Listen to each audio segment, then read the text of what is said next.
What is up, wrestling fans? Welcome to another Pay-Per-Viewpoint edition of the Smark Out Moment Smack Talk podcast. I am your host, as always, Tony Mango, and joining me, as always, are Robert D. Felice.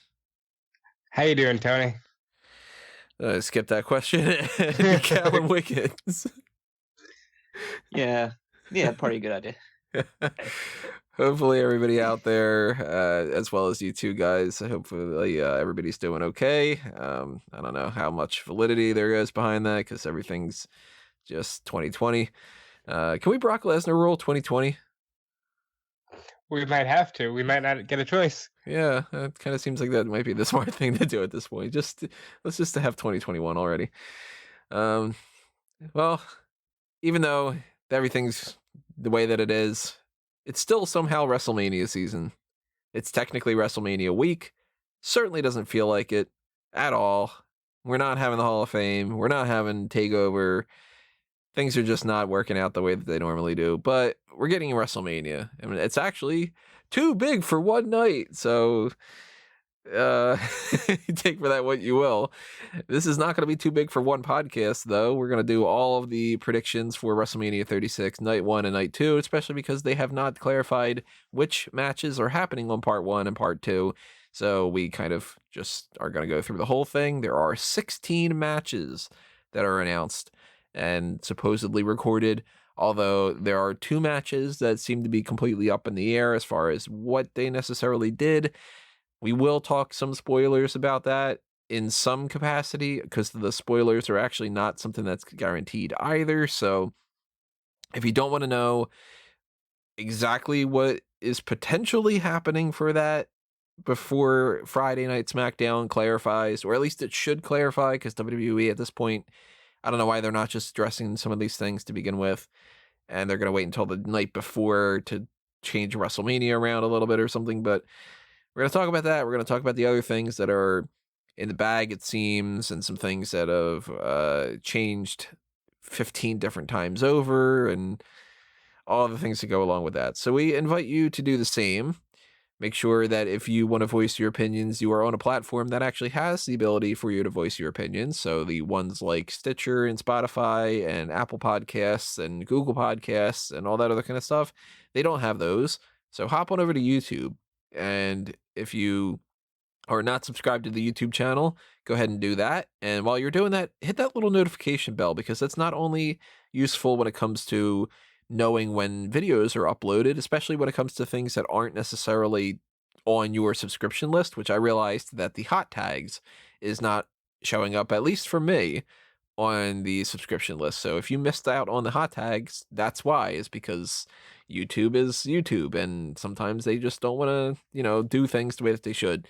But if you at least get those email alerts, then you won't be behind when it comes to those things. But you'll also be alerted when we go live on different things, because I've been testing out some live stuff. We actually did the hot tags live, had some glitches along the way, and still trying to figure out, the audio quality is not as great if we do it live, because I can't do the noise reduction stuff, but I'm going to try to look into some potential noise reduction things through OBS. I'm going to try to look at some ways for us to do maybe some things through like a Discord or something. So stay tuned, and you never know when things are going to happen. And especially if WWE goes on pause after WrestleMania and we have just a bunch of clip shows and stuff, we're going to be filling in stuff like the hot tags where we have nothing to talk about with some other things. And we might do watch along type things. We might do just live random discussion things, like the quarterly mailbag might be live. We might do just hangouts and just a lot of Smack Talk scrambles and stuff. So definitely subscribe to the YouTube channel. Definitely ring that notification bell, and then you'll be aware of whenever those things happen.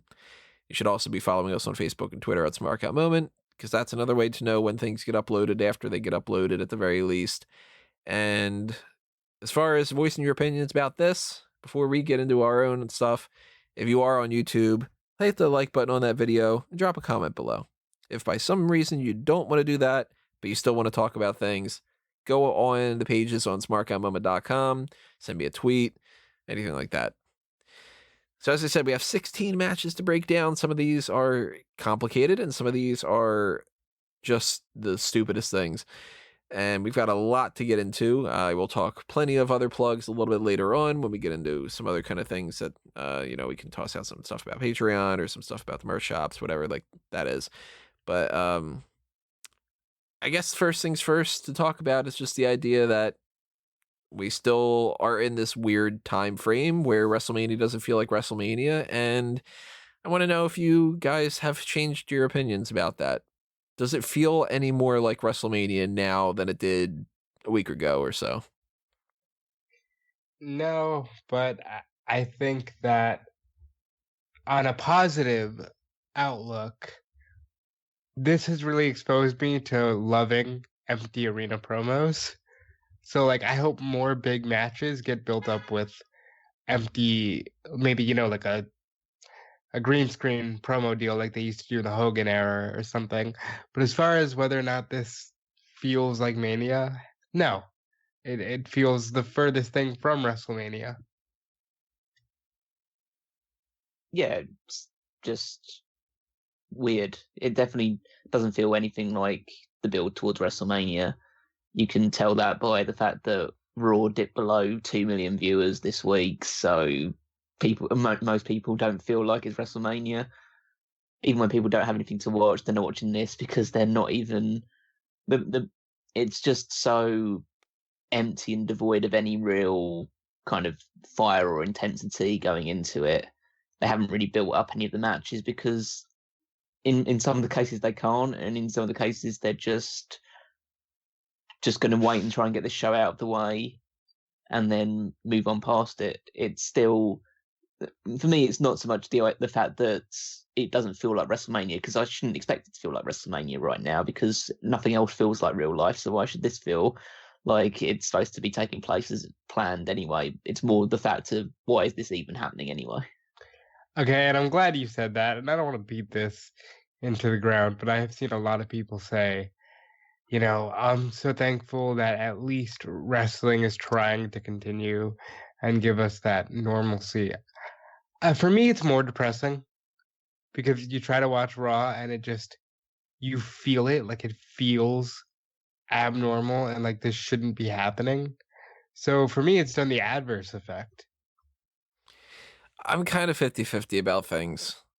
And it kind of changes, I guess, a little bit more so depending on my mood rather than what they're doing. So that's not necessarily anything that they have any control over. And they don't have much control over this whole situation. And it should be said before getting into any of these predictions, especially before we get into the reviews, when we start doing the post shows and stuff, I hold a lot of both sides of the extreme feelings when it comes to this. There's a lot of respect that I want to give to the people that are trying to put on this show, where like the performers, like Becky Lynch or Sami Zayn or whoever it is, those people, I'm like, wow, you know what? They're trying to figure out a way to do stuff to make people less bored and to feel a little bit more normal and to keep doing their jobs and to still keep making money for their families and all that. And I'm like, that is awesome. And that should not be lost in translation at all. So no matter what happens with this WrestleMania, that is something I feel is like very commendable. Yet at the same time, I feel like this is predominantly set up not to try to be like that. It's more so driven by money. And that feels really skeevy to me. So I do think that this should have been postponed in some ways, and in some ways I don't. And I'm going to try not to be too down on everything, but I'm also going to try not to be like, oh, everything's the best. This is best WrestleMania because they went ahead and they did it. That's not how it works. So for anybody that's curious and they think that like we're going to go in one extreme or the other, it's going to be a mixture of both. There's gray areas for this whole thing. And there's going to be times where maybe somebody's going to be like, you're not giving them enough credit because of this, whatever like that. And there's going to be times where people are like, oh my God, how are you not saying that this is the worst thing ever? Because it was. Keep that in mind. Keep yourselves in check. Try to take this a little bit in stride. But it feels like it's not WrestleMania to me. if this were another pay-per-view, I don't think that anybody would make any decisions alternative to it should just be canceled. Like, if this were Extreme Rules, I'm pretty sure 98 out of 100 people would be like, yeah, this just shouldn't happen. They should just take this off and wait. But WrestleMania is different, and I feel resentment towards the situation because I feel like we're getting robbed of a good WrestleMania, and forever it's going to go down in history that this was WrestleMania, and I don't like that. But then again, I'm like, does that fucking matter? You know, like, it's pro wrestling. It's stupid. Who cares? If this is WrestleMania, this is WrestleMania. Deal with it, suck it up, and move on. There's far more important things. See, now I have said exactly that same thing, and I have to find myself biting my tongue a lot because I understand that there are far greater things, and I am lucky enough to be still employed at this point Right. with all that's going on in the world. But then I get mad that, like, yes, I'm employed, but this is not essential, you know? So I'm gonna try my best to be the Rex. optimist that I'm known to be, and like try to say, okay, I'm not gonna tell you this is the greatest thing, but I'm gonna try to enjoy the things that I want to enjoy. I think we probably are all going to come to this in different ways, but in the same way. I think we're all going to be approaching this as it's hard to judge this as WrestleMania, but we're going to try to judge it based off of what it is. And I think it's fair to say, maybe this isn't the right term for it, but like, I think it's okay to kind of mourn WrestleMania. Like, it's not that this is like, we're never going to get a WrestleMania again, but it does feel like you're missing out on something that's like a big part of your year for a wrestling fan. This is the most important pay-per-view of the year. This is what everything builds up to. This is, you know, WrestleMania moments are the things that keep people going and they make careers. And somebody look at Drew McIntyre. It's like, this is so depressing that it's like, he might not get his moment. And if he is, it's not going to feel like it. And, you know, for the last couple of months, like Rhea Ripley was like, man, I get to fight Charlotte Flair in front of thousands of people at WrestleMania. Nope, not happening. Now you're in a warehouse. It's just, I think it's okay to feel depressed about that. And for anybody that is not willing to watch WrestleMania because they just feel like it's going to be too depressing, that makes perfect sense to me. And I think that's perfectly valid. But I think that people should at least be potentially willing to give things a little bit of a chance. And the bad things that come out of this card, unless they're really, really, really bad, I think that people are going to forget about. And the good things that potentially can come out of this, I think people are going to really kind of pick their heads up about afterwards. So I'm trying to be a little optimistic here at the very least. Maybe the glass isn't half full, but maybe it's getting filled up a little bit. I don't know. Maybe It's it'll all not whether spill the over. glass is, you know, full or empty. It's really, it's like your first drink. It's uncharted territory for everybody, and we just have to roll with the punches, I guess. My philosophy for the glass half full, glass half empty type thing has pretty much always been, are you in the process of filling it up or are you in the process of pouring it out? Then it depends on the point of view. So we'll see which one it is, but let's talk about the matches themselves. In no particular order, I have a list, so I'm just going to kind of go up and down and bounce around. That rhymes. Wow, I don't know if I really want to start off with this one because this is super negative. This is the thing I'm most negative about than almost anything, I think. But let's just go ahead and do it. Why not? Aleister Black versus Bobby Lashley. Why the fuck is this happening? I don't mind it. It feels very old school, like, hey, it's WrestleMania. Here, two guys. It's a match. The end.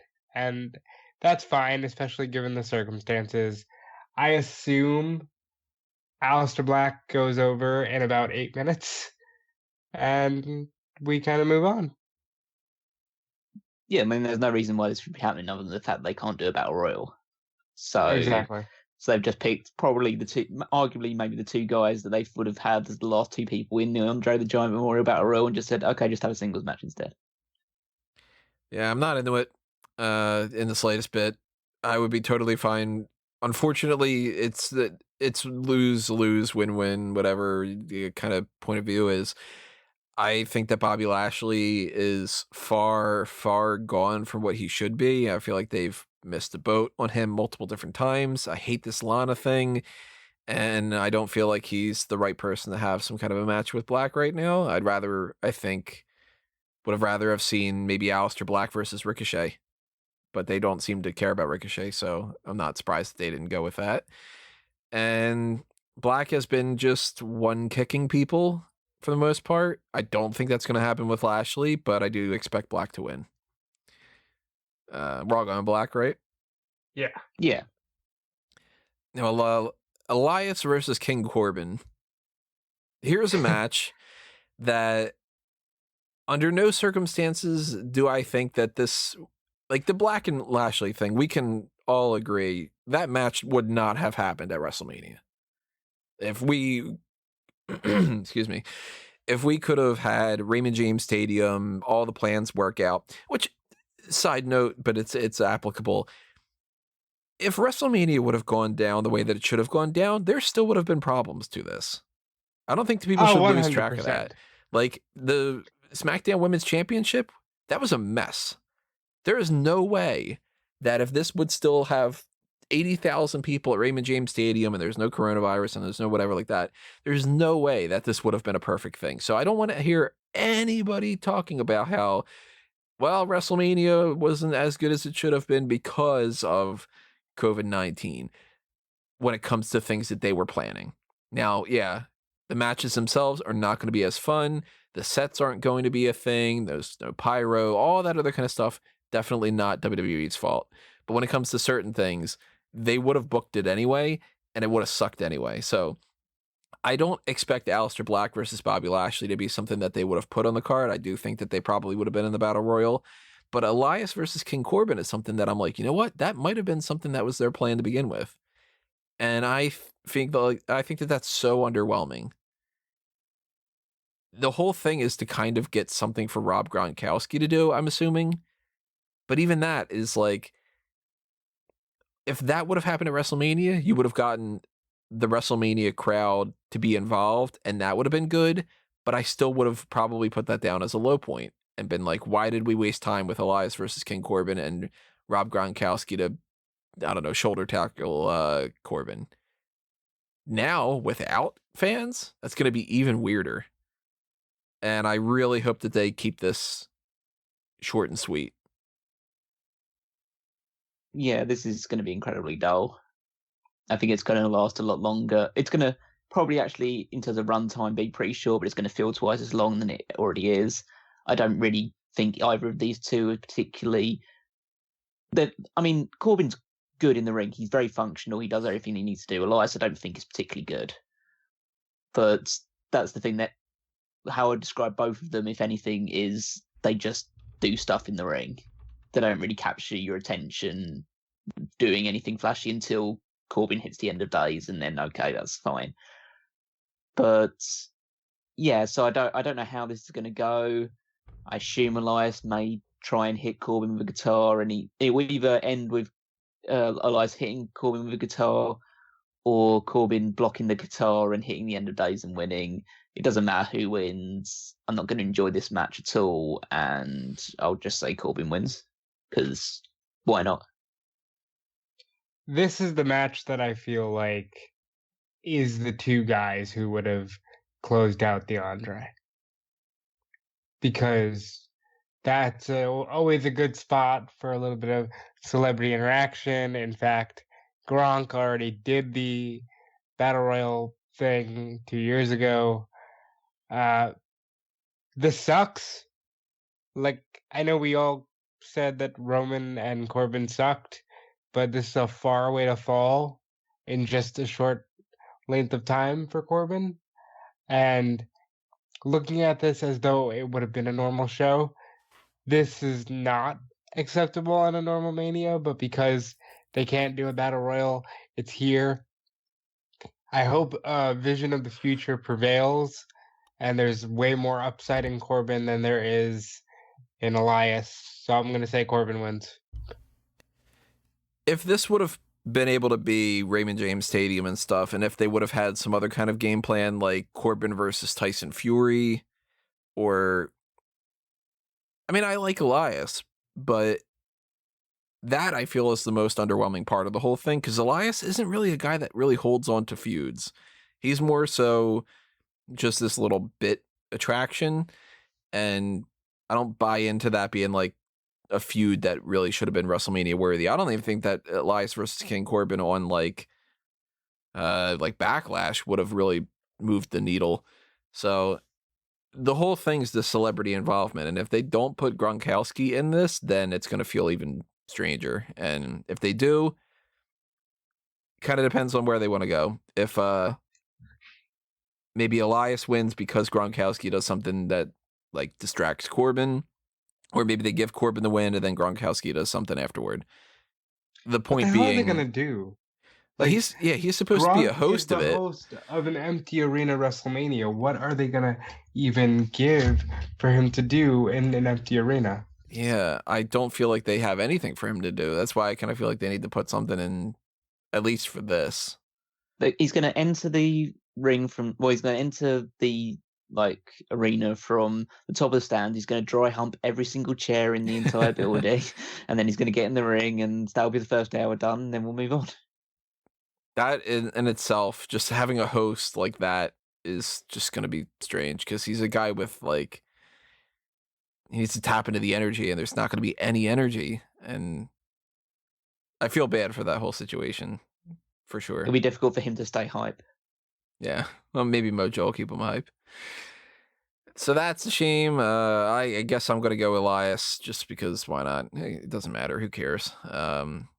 Another match that's going to be hindered from this whole thing with not having a crowd is Otis versus Dolph Ziggler, because guaranteed that match was built around the idea of fan reactions for certain things, and it's at least got a feud to it. That's better than what we could say for the previous two matches we were talking about. I mean, Elias versus Corbin's got a feud, but it's just a very, very weak one.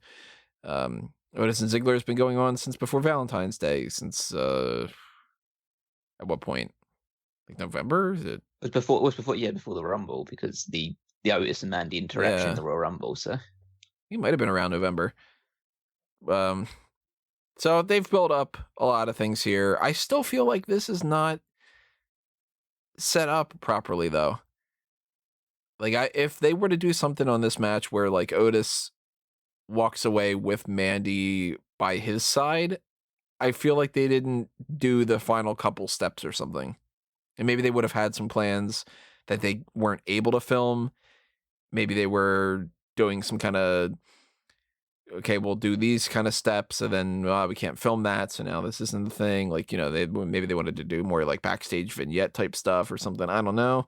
But they haven't even done anything as far as like the text message or, involving Sonya Deville more into this or whatever. I know that they got like Robert Roode's not going to part of this because he's in Canada. That travel situation is different. Maybe he would have been a part. I doubt it. So I just kind of feel underwhelmed about this, because I feel like the story itself was building up to something that we're not going to get. And if it ends up happening where this is the end of it, it's just going to end and then we're going to move on and it's not going to have an ending, really. But if it does have an ending, maybe they should wait a little bit. Maybe this shouldn't be the end.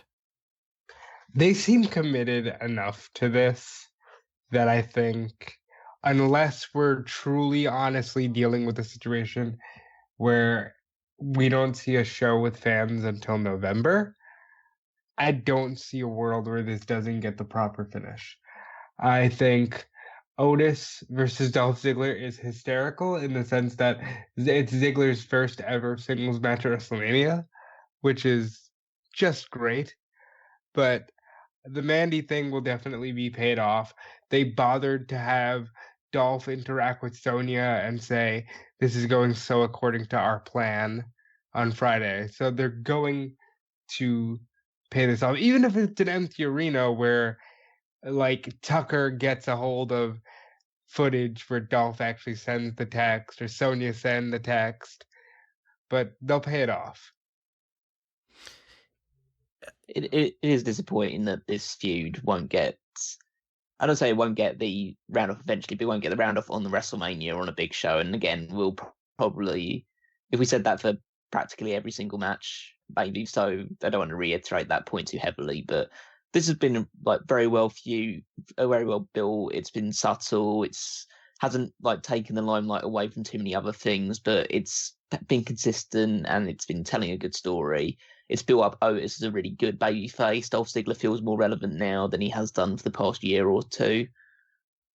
But yeah, so it's just going to be, it'll be a fight match, I think. I think they'll try and throw in as many story elements they can with involving Mandy Rose and Sonya Deville and Tucker into the mix to try and make it a feel good kind of ending as much as it possibly can be. I'm in two minds about how it might finish. I think Otis wins regardless because I just feel like that's the right way to go about it. But in terms of what happens post-match, it's either Mandy helps Otis win the match, and Dolph Ziggler and Sonya Deville get like shown to be conspiring with each other, and that forces like the breakup of Fire and Desire. Mandy turns babyface, Sonya and Dolph Ziggler take one side, and then we have a mixed tag team match somewhere down the line. Or what would be more intriguing is you have Otis win and you have Mandy and Sonya kind of like they take out Dolph Ziggler together, and so Otis thinks, okay, I'm the babyface. I've not so much won both the girls presumably, but he's like won over Sonya in terms of like showing that he's good enough for Mandy, and he's won Mandy over. And then they both kick him in the balls, and they let them know that they're together instead.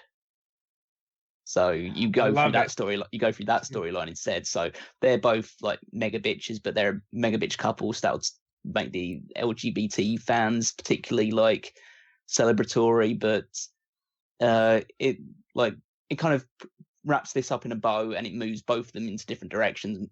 Otis and Tucker can go back to the tag team division. Dolph Ziggler can go back to whatever Dolph does, and you can continue Mandy Rose and Sonya Deville's story as a couple and tag team, winning the tag team titles, all that other stuff.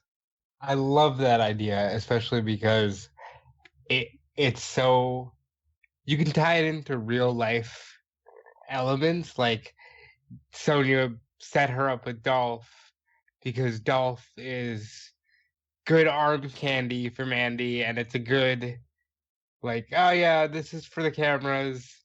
We're together because I wasn't ready to come out. And I think like if they went that route, I would be very impressed. And it's so good that WWE won't do it. But oh no, they definitely won't. But it's mainly due to the fact that I don't see Mandy Rose as a good babyface. Yeah. Maybe it's just that we haven't seen that side of her character. Like she's been a heel since she started, but I don't know how you turn that character into an effective babyface. But I do want to say, because I think this is something that's been pointed out in some circles, but it hasn't been fully addressed. They're skating a weird line with Otis here. Because Otis, like I said, they need to reveal whatever chicanery it was. Because otherwise, Otis just looks like this dude who shot way out of his league, and she's moved on, with this other guy, and he's just obsessed with her and not letting her go. And I think that's like a really dangerous perspective to give, because right now nothing says Dolph did anything wrong. We're just supposed to believe that because we know he's a bad guy.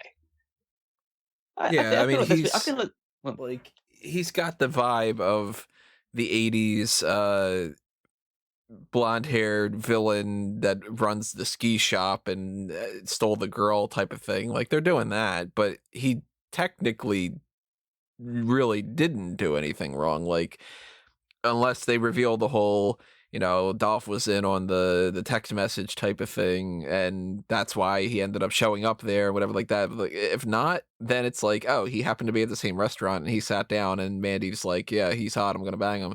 That's not Dolph's fault, kind of a thing. So it's kind of And like, they're making Otis seem like he's a sympathetic babyface, but is he crossing a line into being like the weird? the dude who posts online about how the girls don't like nice guys. Yeah, It's like he's getting into incel territory kind of thing. I feel like that could be the case, but I feel like they're towing enough of a fine line where Otis still appears sympathetic. Yeah. He still appears like somebody who for basically his entire life has been told that people like Mandy Rose is out of his league, and Mandy Rose did show some kind of like affection and friendship towards him, so it's something that he's not used to. So I think people can understand that, and he hasn't really gone like super. It's not like he's crazily stalking Mandy Rose. I mean, I think it was it feels like years ago now, but it was only like a month or so ago that he went up to Mandy and like apologized to her about all of this, and Mandy basically blew him off or whatever, and he hasn't exactly like been shown like stalking through or whatever. Tucker's been helping him like get over it, and it's been Dolph who keeps bringing up the fact that Mandy's with him now and not with Otis. So I think they've put it in a position where Dolph is an asshole and he should get beaten up by Otis. I know maybe realistically he didn't do anything wrong by sitting down Mandy Rose in the first place, but now he realizes how much that's hurt Otis and he's just digging the knife in as much as possible. Yeah, now he's being a dick. So yeah, now he's being a dick. Yeah. There really are only 4 ways for this to end outside of the idea of WWE just saying we don't have an ending, just ignore it, because sometimes they do that. Sometimes the answer is no answer, but it really is only Mandy ends up with Otis, Mandy ends up with Ziggler, Mandy ends up with Sonya, and they're in a couple, or Mandy stays where she is and she's not in a couple with anything, but she potentially stays with Sonya and it's not a relationship type thing. And out of the bunch, the least likely, I think, is she stays with Ziggler. At that point, then where do they go? They just keep antagonizing Otis for the next 2 years. It's not going to be that way. I think that Otis and Mandy as a pair could work for a little bit and they would test things out, but I also feel like it's got a very short shelf life. And the story leading up to that point, once you get past that, then it becomes, well, what do they do? Is it just, look at the hot girl with the funny guy, and then we start not finding it funny anymore? Or do they try to actually make them like a legit, like, couple type of thing? And then do they do this? Do they do that? Like, I kind of feel like that's a little bit on the weaker side, and I would lean more towards the Sonya stuff. But even that, I mean, we saw what they did with Lana and Liv Morgan. I don't trust them on that either.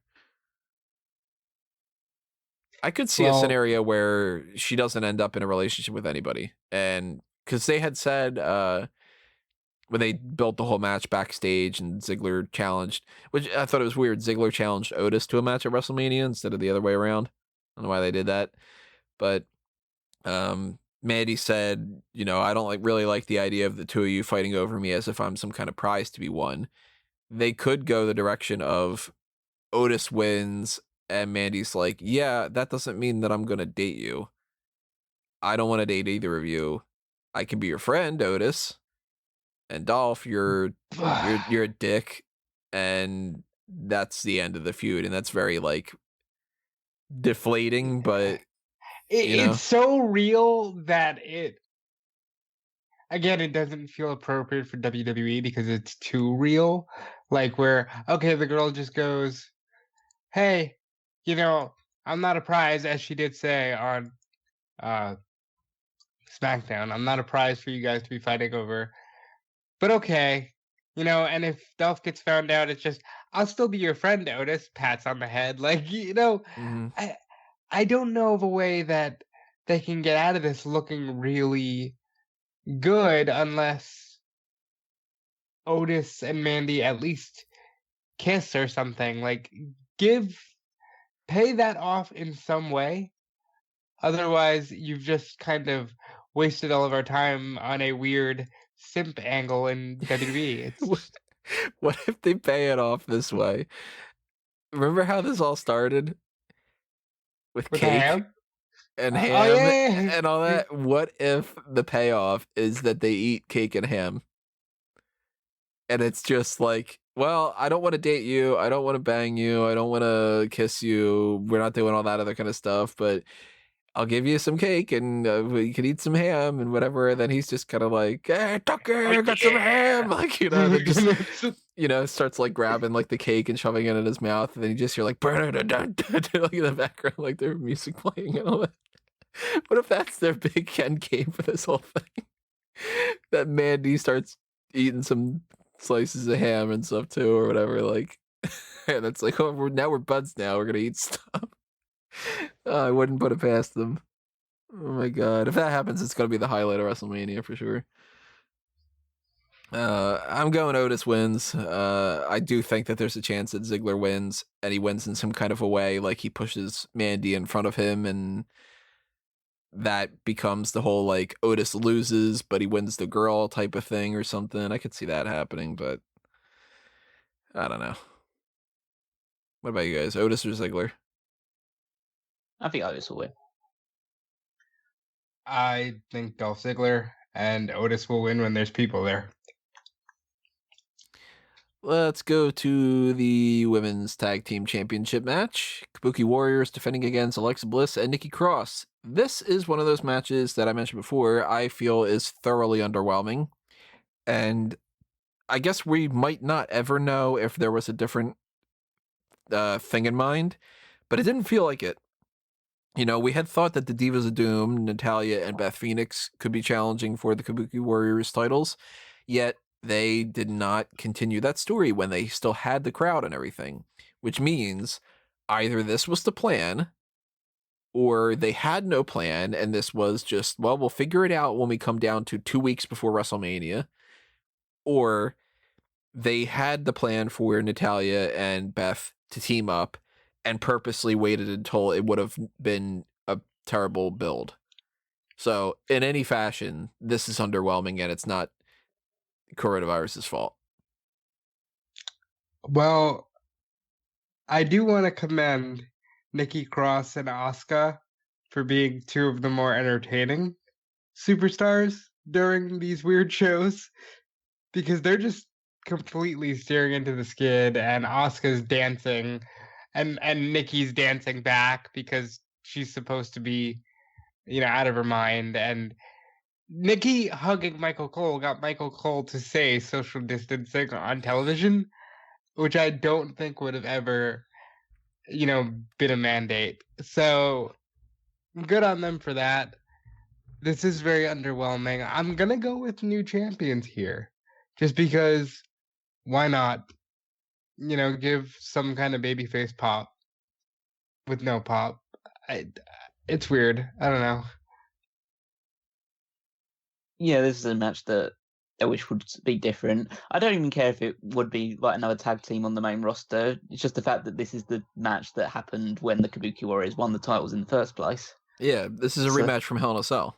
Yeah, so it's just coming full circle back. And I wouldn't like to see the titles be back on Alexa Bliss and Nikki Cross, just because, not for any particular reason, I just prefer the Kabuki Warriors. But I could see the title switching in hands here. In the end of the day, it doesn't really matter. I like Roll says, got to commend Asuka in particular for pretty much working every single show, it feels like, since the coronavirus outbreak happened.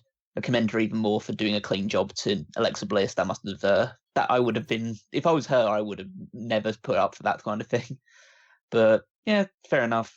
Have this match. Have Kairi Sane come back after her hiatus for a little while.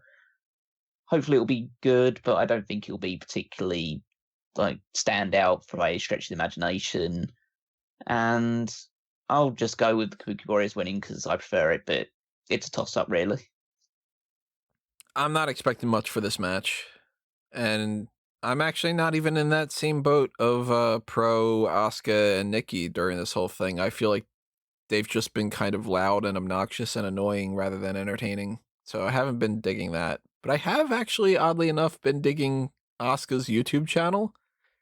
Like watching, I wouldn't really think that this would be the case, but having in the background where she's going grocery shopping and putting these little stupid dancing text on the screen is like pretty endearing. And I'm like, I would not want to sit there and actually like fully watch 40 minutes of her shopping because I'm not insane.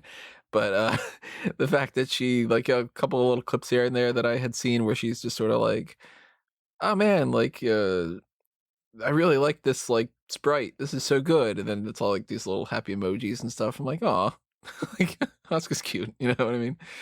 Kantan she's TV got- is a good time. Yeah. She got the kawaii culture very down pat, and it's a good time. I would like to see a better run for the Kabuki Warriors, but that's like the least of our problems now. So who knows where we end up? I'm gonna go with Kabuki Warriors retaining because I feel like the game plan for this, if this was their plan, was just to do this, it's thoroughly underwhelming. And I don't think that their idea was, say, back like in even January or something like that, that they would have been like, I know what we're going to do for WrestleMania for the women's tag titles, rematch from Hell in a Cell, and they're just going to win the titles back. I feel like this was very much, I don't know, how about that? They're a tag team, let's just do that. Let's get it on the card, whatever. Like, I can imagine that Pritchard at some point will talk about it on some podcast. I really would love for them to, like, let up on that whole we don't talk about current things stuff. I feel like they should in this situation, and they should talk about some things and just go, look, we had some different plans. It didn't work out. If you guys hated WrestleMania this year, just know we were trying to do this. We would have had these kind of plans and it would have been fun, whatever. And we're hoping that we can do some of those things later on. We don't want to spoil everything, but trust us, like, you know, this was not our plan for this for the women's tag titles, or this was not our plan for, you know what I mean? Like, that would go a long way, I feel. Maybe part of the reason why he doesn't talk about current events is because he's like masterminding a lot of the really bad creative decisions because he fucking sucks. Could be that. Well, he did say, hold on, because Pritchard, they did the WrestleMania 11 episode on Friday, and he did say, you know, back then there wasn't an internet that would bitch and moan about everything you did, which made me feel like, all right, are you not having the easiest time as the executive director of SmackDown? Right. Because maybe he is masterminding a lot of the bad ideas. Maybe it's like, maybe it's been his idea to do the whole, we'll just do Alexa Bliss and Nikki Cross, and that's it. Maybe it was his idea to take the belt off the Fiend, you know? Mm-hmm. Yeah, I mean, like, anybody who thought that some of the way that some of these things have gone down, they have to acknowledge that some of this, I don't think there's been a single thing, let me put it that way, on this card, other than Edge and Randy Orton, that has been properly built up the way that it should be. I feel like Wyatt, Cena, Styles, Taker, Sami Zayn, Daniel Bryan, Ripley, Flair, everything has something wrong with it. And whether that's like Lesnar and McIntyre being, we're going to do this whole thing at Royal Rumble and then sit on our asses for 2 months, or Full disclosure, I think they would have done that anyway. yeah, that's what I mean though. Like, that is a problem. Or how I feel like they wasted the Elimination Chamber thing with Shayna Baszler, and they should have gone with the Royal Rumble. That's maybe just subjective opinion type things. Maybe they thought that was going to be amazing to do the Chamber things. Maybe you do too. If you do, drop a comment below and tell me why. Or maybe I'm in the minority of thinking that they did not plan out anything with the Raw Tag Team titles, and that it shows because they did not have a game plan leading up until all this whole Performance Center show type thing. And then they started going, well, I guess we'll do this. No, I guess we change that. But the Kabuki Warrior situation, I feel like that is low enough on the card that they just said, we'll figure it out later. And they waited. And they do this every year for WrestleMania. And I don't understand why, because they have an entire year to figure out backup plans and game plans. And I get that WrestleMania is very much, the attractions sell the thing and WrestleMania itself sells the thing. And as long as you've got the main 2 or 3 matches, then that's what matters the most. But at the same time, it's WrestleMania. If you want to say that every person on WrestleMania feels like that's their biggest match of the year, spend 15 minutes figuring it out, because I guarantee you, if this was the Raymond James Stadium and all that other kind of stuff, and if we got Alexa Bliss and Nikki Cross as the only people challenging for the women's tag team titles against Kabuki Warriors, that would show that they were lazy, because they could do the Iconics coming back with the repackaging that we've been hearing about. They could do Natty and Beth. They could do like form another tag team and build them up from January onward. There's ways to do things. There's ways to be creative. I don't blame them if they had plans that they couldn't do because of this whole pandemic. But if we go back 3 weeks, Elimination Chamber, they did not seem to be building towards anything other than this. So I feel like it's perfectly valid to say this sucks and it's very underwhelming. And I am a fan of all 4 people. And I still feel like it's not going to be worth it. So I'm going to go Kabuki Warriors, because I feel like at the very least, if they retain, maybe Money in the Bank, maybe SummerSlam, whatever, we get to where we actually have people again, then that's when you change the titles for a lot of different things. Here's a feud that I feel is another thing I should rant about. Kevin Owens versus Seth Rollins. This has been going on since the day after Survivor Series. And their big game plan this whole entire time was, how about a match? That's stupid. I well said, first of all, but I'm of 2 minds here, because part of me says, hey, we've seen them do it with Randy and AJ. We've seen them do it with, even Randy and Seth. They seem to like the occasional, oh, well, this will be the good match with no stakes, because people like the 2 guys. At the same time, I feel like, yeah, there was probably a gimmick here. And then Rezar's got his bicep torn off. Murphy couldn't enter the PC due to some undisclosed, he wasn't fit. It just doesn't feel like this is what we were supposed to get. But I will make the argument that of all the matches, this is probably the most appropriate to take place at the Performance Center in front of nobody. I don't feel that. What do you think about that, Callum? Well, I don't think any match is appropriate to be taking place in the Performance Center in front of nobody. But I mean, these 2 are both, I guess, Performance Center graduates, if you want to call it that, even though Kevin Owens spent the vast majority of his career on the independent circuit, as did Seth Rollins, really, before going to WWE. So really, the realistic thing would be have this match in Ring of Honor as opposed to the Performance Center.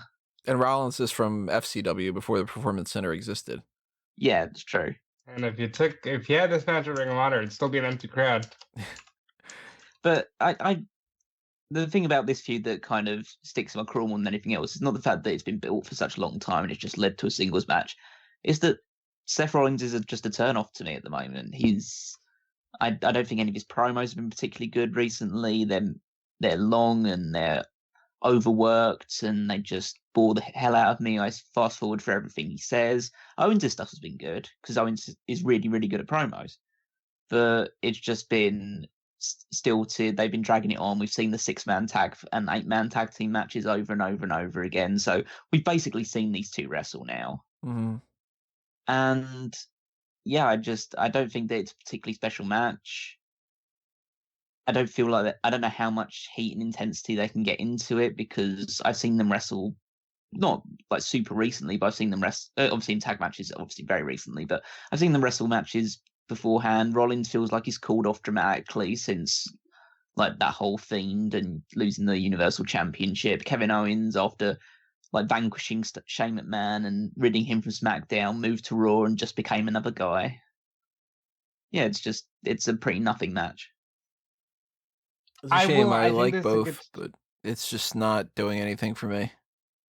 I think this is a good time to say that a majority of these matches, even though they probably won't, should have the vibe of anything go. You know how in New Japan, you can be DQ'd, but it's largely like, all right, we're gonna let tempers flare and we're gonna let you work out your aggression. I feel like these matches should have that vibe. Like I feel like Owens and Rollins should be able to beat the shit out of each other around the Performance Center. I feel like, later on in the card, McIntyre and Lesnar should have those same parameters. If you really strictly enforce the rules, then it's going to get extra boring, and then it's just going to suck. This is a tough one because it could be great, but it could also be really shitty. If this were in front of a crowd, I would be underwhelmed. This not being in front of a crowd, I feel doesn't even serve a purpose. We've seen them fight every single week in some fashion, whether it's a backstage brawl or a 6-man tag or an 8-man tag or whatever it is, for 5 months. I don't care. If Owens wins, it doesn't matter. If Rollins wins, it doesn't matter. I almost would rather them just not do it. And I feel like after watching some 15, 20-minute match where they're in a ring bumping around and you hear Rollins going, and all that over and over, and there's nobody in the crowd, and it just sort of ends, referee counts and there's no reaction and all that, it's just going to seem like they were practicing for their WrestleMania match and that it didn't lead anywhere. So I don't care. This is one of the, I hate to say it because it's like I like Rollins and Owens is one of my favorite people that's on the roster and has been since literally his first match.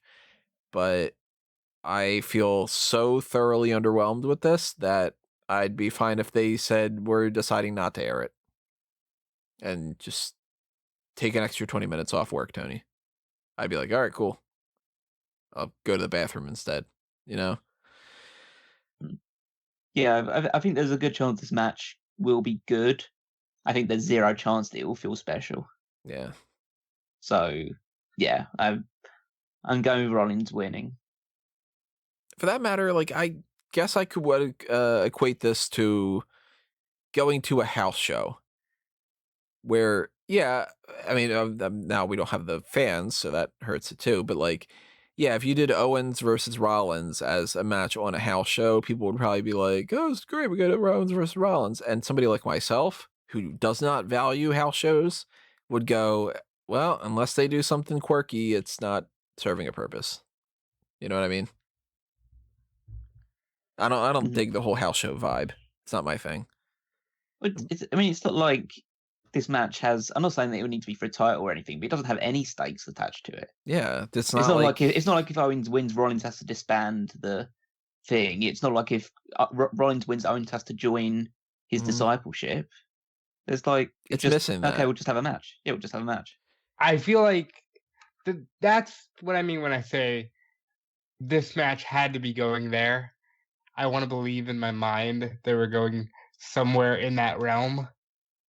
Because I had said from months ago at this point, well, if you're just going to do a match with these two, then you've wasted my time. But because of the surrounding circumstances, what else were they going to do?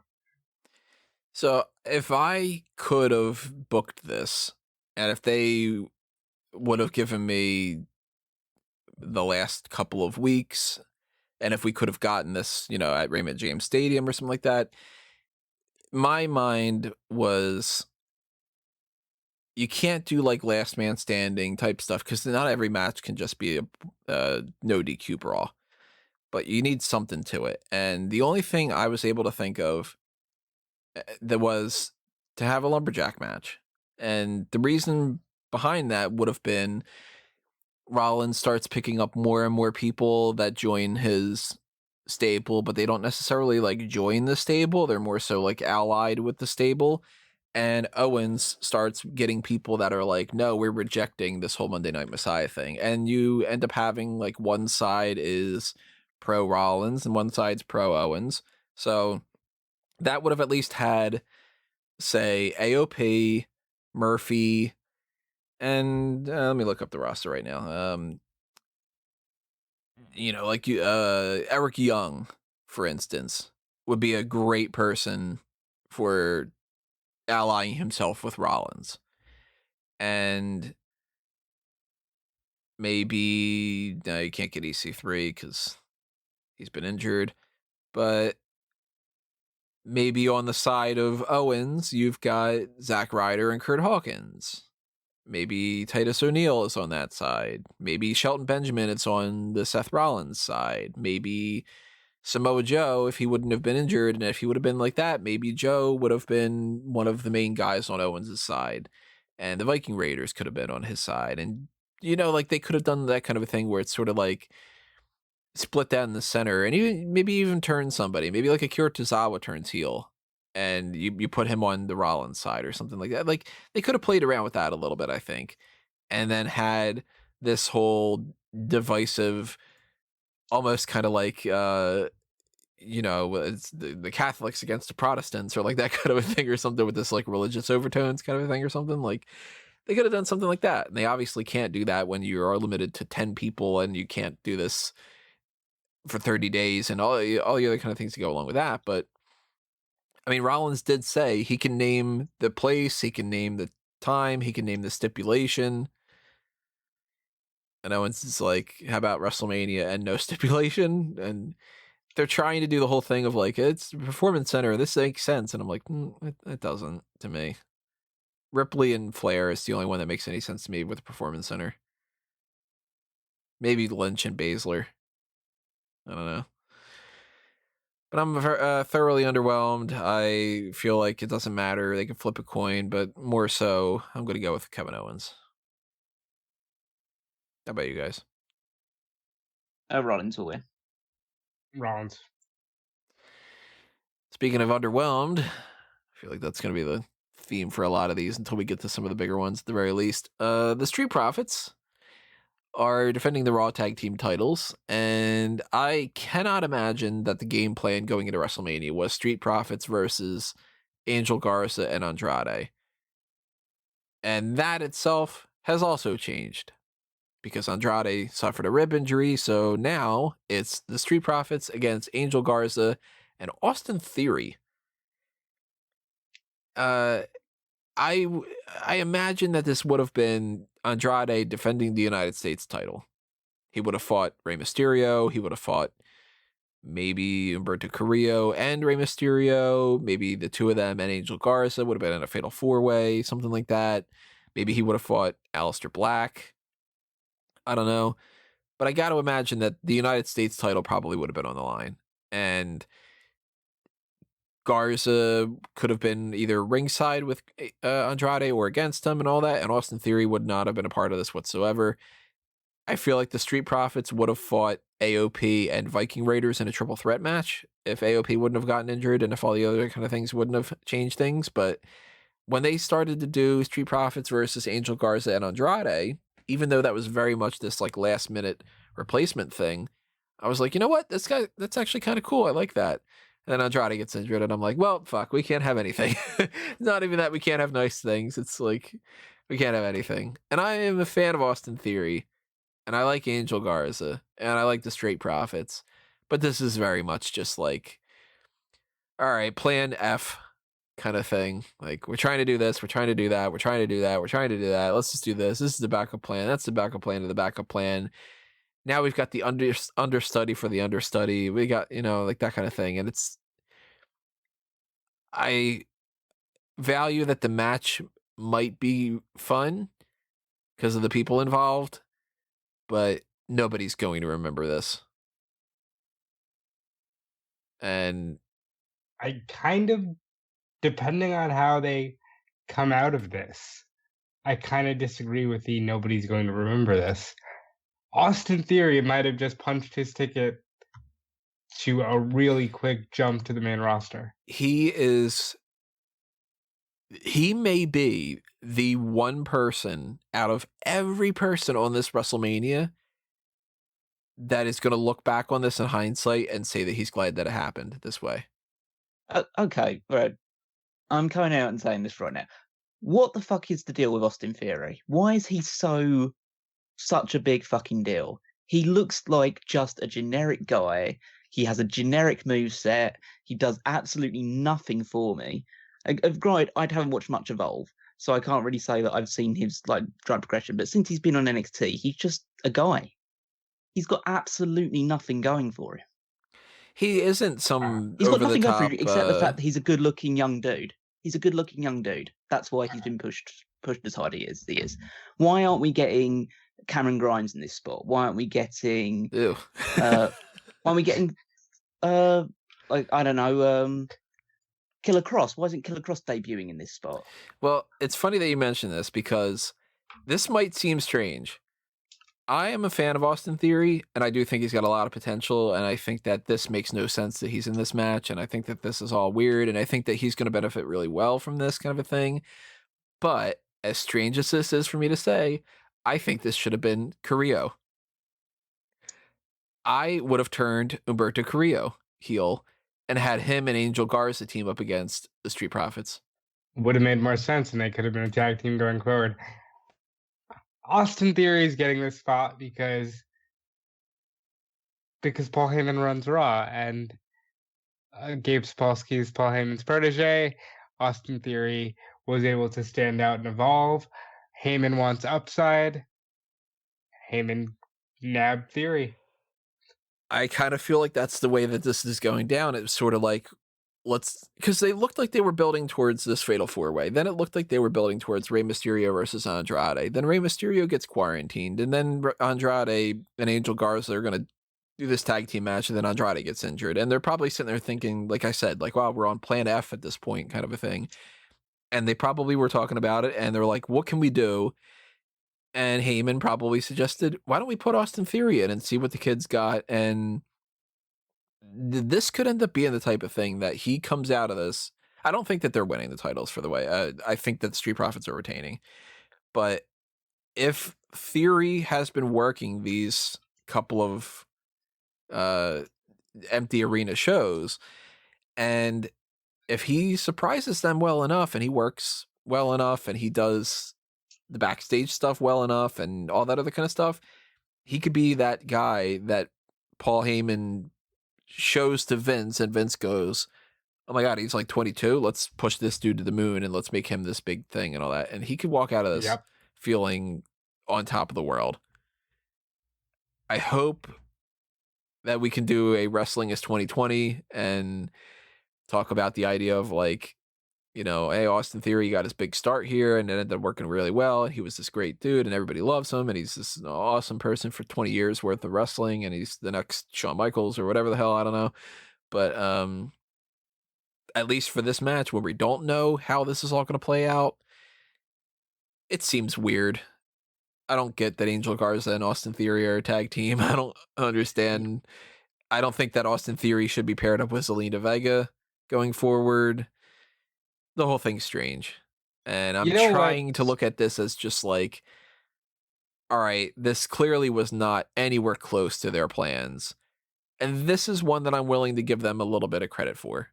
The Kabuki Warriors thing? No. They had no plans. They didn't put any effort into it, and that's stupid. Street Profits and all that. Razor got injured. That screwed them over. Then all these things happened. That screwed them over. Then they did the Andrade thing, and Andrade did that, and it got screwed over. I don't blame them for this one. You know what sucks? I was really looking forward to the tag team idea of Garza and Andrade, but I think Theory is about to really benefit, and I guess we'll see. But even if he doesn't, this will forever be a weird anomaly that on this weird version of WrestleMania, this relative unknown got a title shot. I mean, not that long ago, what was it? July or something? When was that Evolve show? July. Was it really? Did I get that off the top of my head? Yep. Oh, awesome. Good job, Tony's brain. Not that long ago, he's in Evolve. This is this random thing that's happening. He's not signed to WWE, and he's cutting promos about how he's going to go over to NXT and be on Takeover, and then he's going to be on WrestleMania. And a couple months later, it's like, hey, all right, kid, He skipped Takeover completely. He skipped NXT for the most part. Like, this dude's been on 3 episodes of NXT, I think. Yep. And it's like, here you go, tag team title shot at WrestleMania. That's so strange. Like, and I mean, for all intents and purposes, this might be just okay. Now he is on the main roster or something like that. It might be one of those weird things. That's going to be interesting to check. I have a sneaking suspicion this is going to be his peak. Really? Like full on career peak? Yep. Callum coming in hot with the takes on Austin Theory. Well, maybe not necessarily. He might get, a few other matches at WrestleMania. He'll probably be in Battle Royals, and he might get an Intercontinental title shot down the line. But I don't think he's ever going to. He's never going to. I don't see anything in him that makes me think that he's going to be a future world champion or main event level guy. I think I look at him and think, okay, this is Dolph Ziggler for the 2020s. I look at him more as a potential AJ Styles.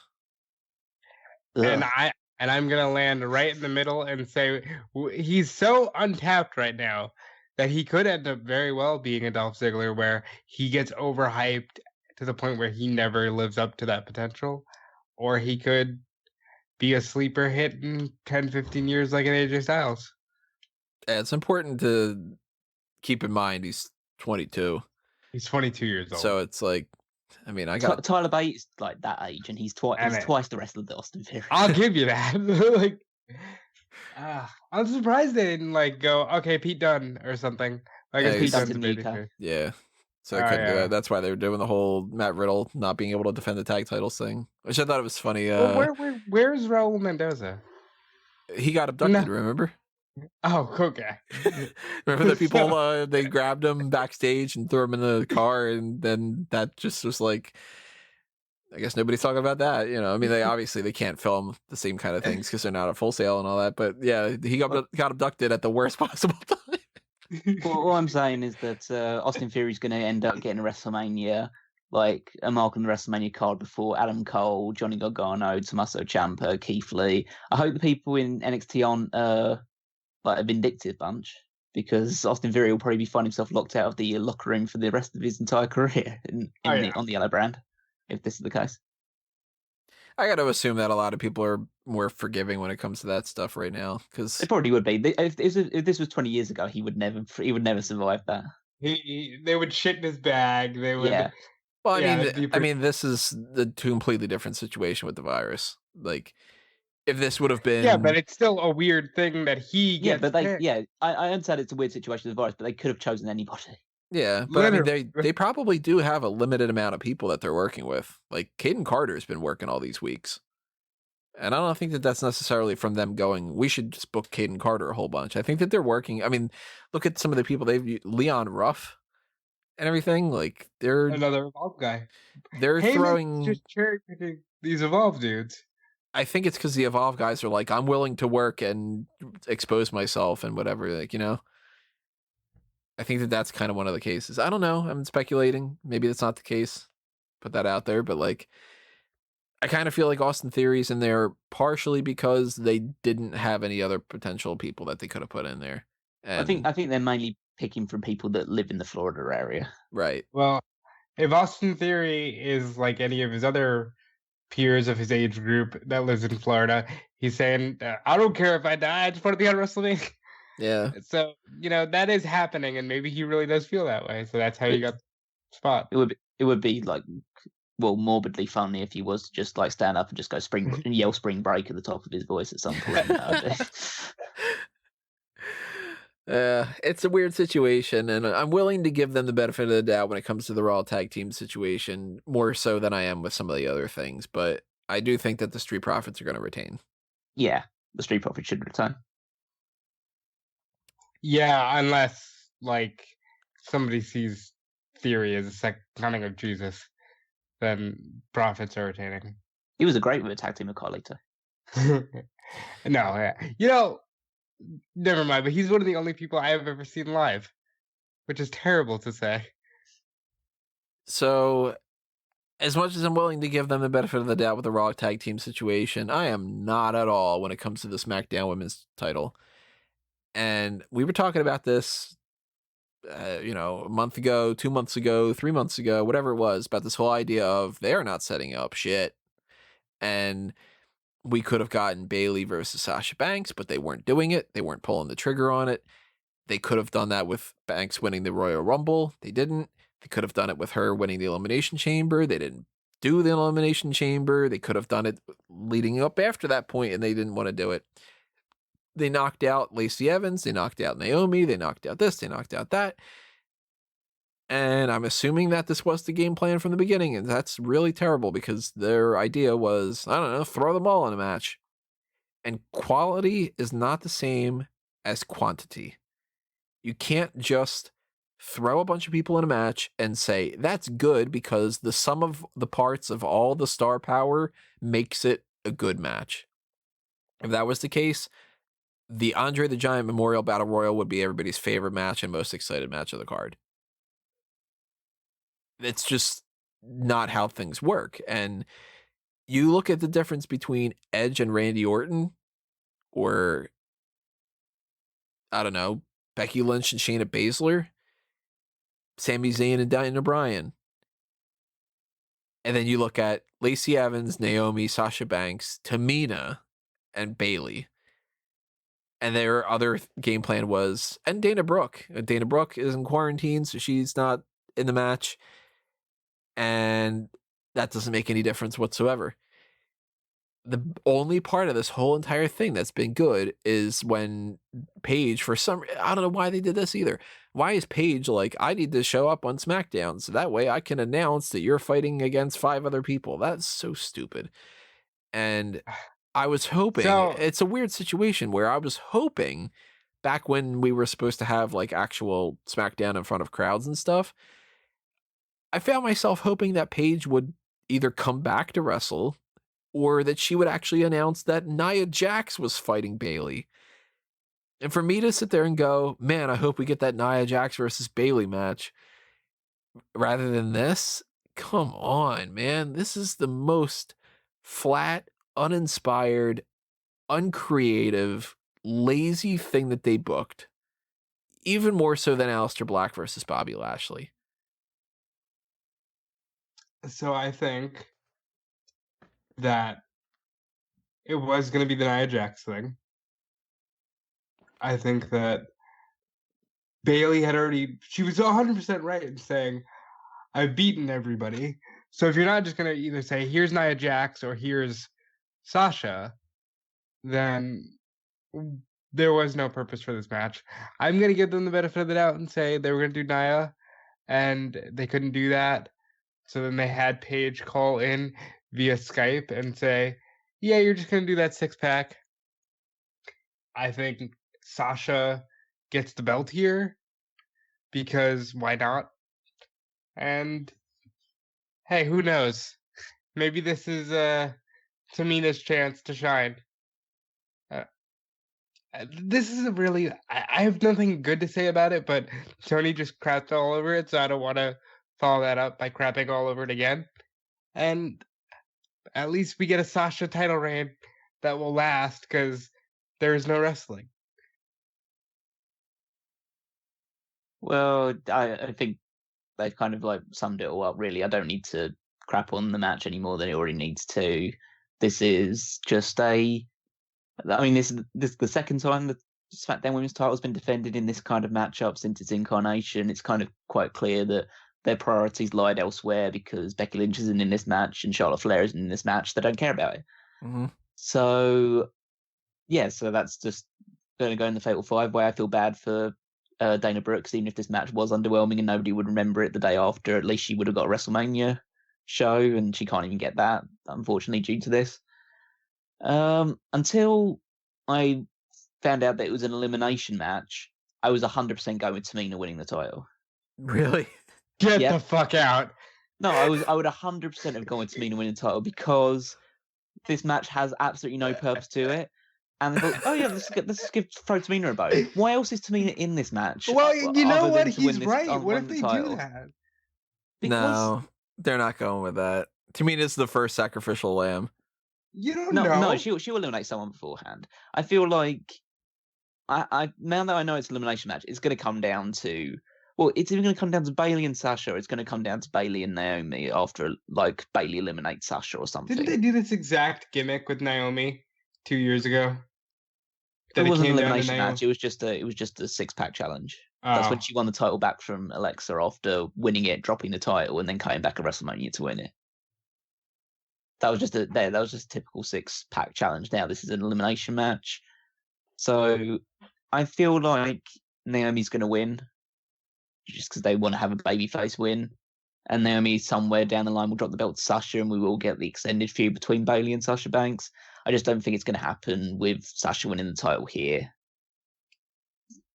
But I still stand by the fact that if it hadn't been elimination, I would have gone with Tamina, and they just would have done it to just go, oh my god, Tamina won the title for the first time ever, and then just have that sort of rhetoric being streamed through it. Oh yeah, we haven't said for the first time ever on this show. Here's the thing, it boils down to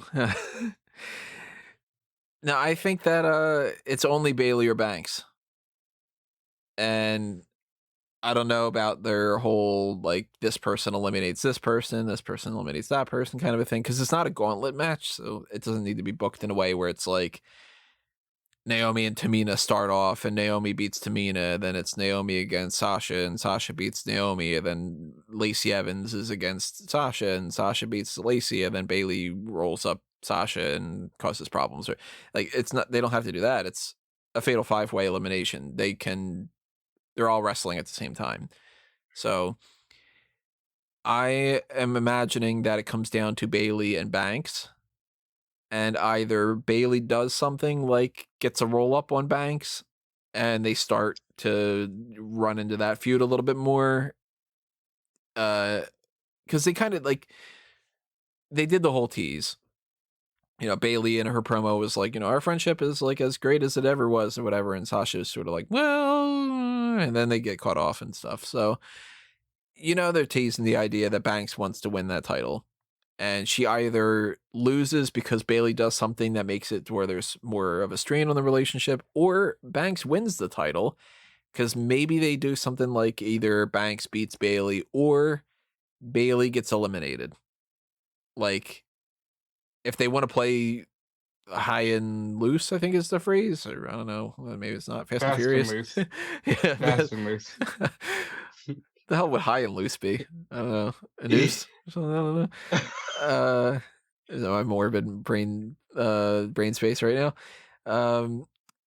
Maybe they start things off with Bayley losing to Naomi or Lacey.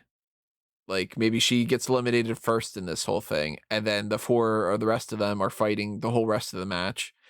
And it's like, well, we know that we're going to get a new champion, and then Banks wins, and then Bayley's like, hey, I'm grateful that if anybody was going to win it, it's going to be you, but like, how about you give me my title back? Like, that kind of thing. And then it's like, no, I won the title. And I think that that's kind of how they might go. That they take it to the next level by having Banks be the new champion. So that way they can do Banks versus Bayley for the title at Money in the Bank. If we get Money in the Bank, when we get Money in the Bank, when we get whatever pay-per-view it is, doesn't really matter. And then they can kind of fight each other for 8 months or whatever they're planning on doing. So I'm going to go with Banks winning. When push comes to shove, you guys are going Naomi and Tamina or Naomi and Naomi? I'm going to Banks. Okay. Well, I'm going Naomi. So I've talked a lot about matches that I'm not all that into and very underwhelmed with, but I do say that I am very excited for Sami Zayn versus Daniel Bryan for the Intercontinental Championship. This feud has been taking a lot of sidetracks and certainly did not go the way that they planned, because if you believe what the rumors are and all the other kind of reports that have come out, this should have been Daniel Bryan beating Shinsuke Nakamura for the Intercontinental Championship prior to Survivor Series. And instead it turned into Sami Zayn and company dealing with Braun Strowman while Daniel Bryan fights The Fiend and The Miz and turns babyface and shacks up with Drew Gulak, and Strowman wins the Intercontinental title, and then he drops it in a handicap match, and then Strowman gets taken off the card, and then Strowman's going to be in the Universal title match or something, and this is all over the place, wacky and insane, but they somehow worked their way back into, I guess, what they had planned, or at the very least what they had planned a couple months ago. And we don't know yet if it's going to be Cesaro and Nakamura and Gulak ringside, but they might have been. They're not in the match technically. We're getting Sami Zayn versus Daniel Bryan. That is awesome. And I feel like this match is one of only 2 matches that I can buy into working in the Performance Center without the crowd and still being not as good as it would have been with a crowd, because obviously everything would have been better with a crowd, but it might be distracting enough that I might not think about it. The other match being Ripley and Flair. But Zayn and Daniel Bryan, I feel, can be really awesome because they're both great. And I'm very excited to see this match more than almost anything else on the card. And I really hope that Daniel Bryan wins the title.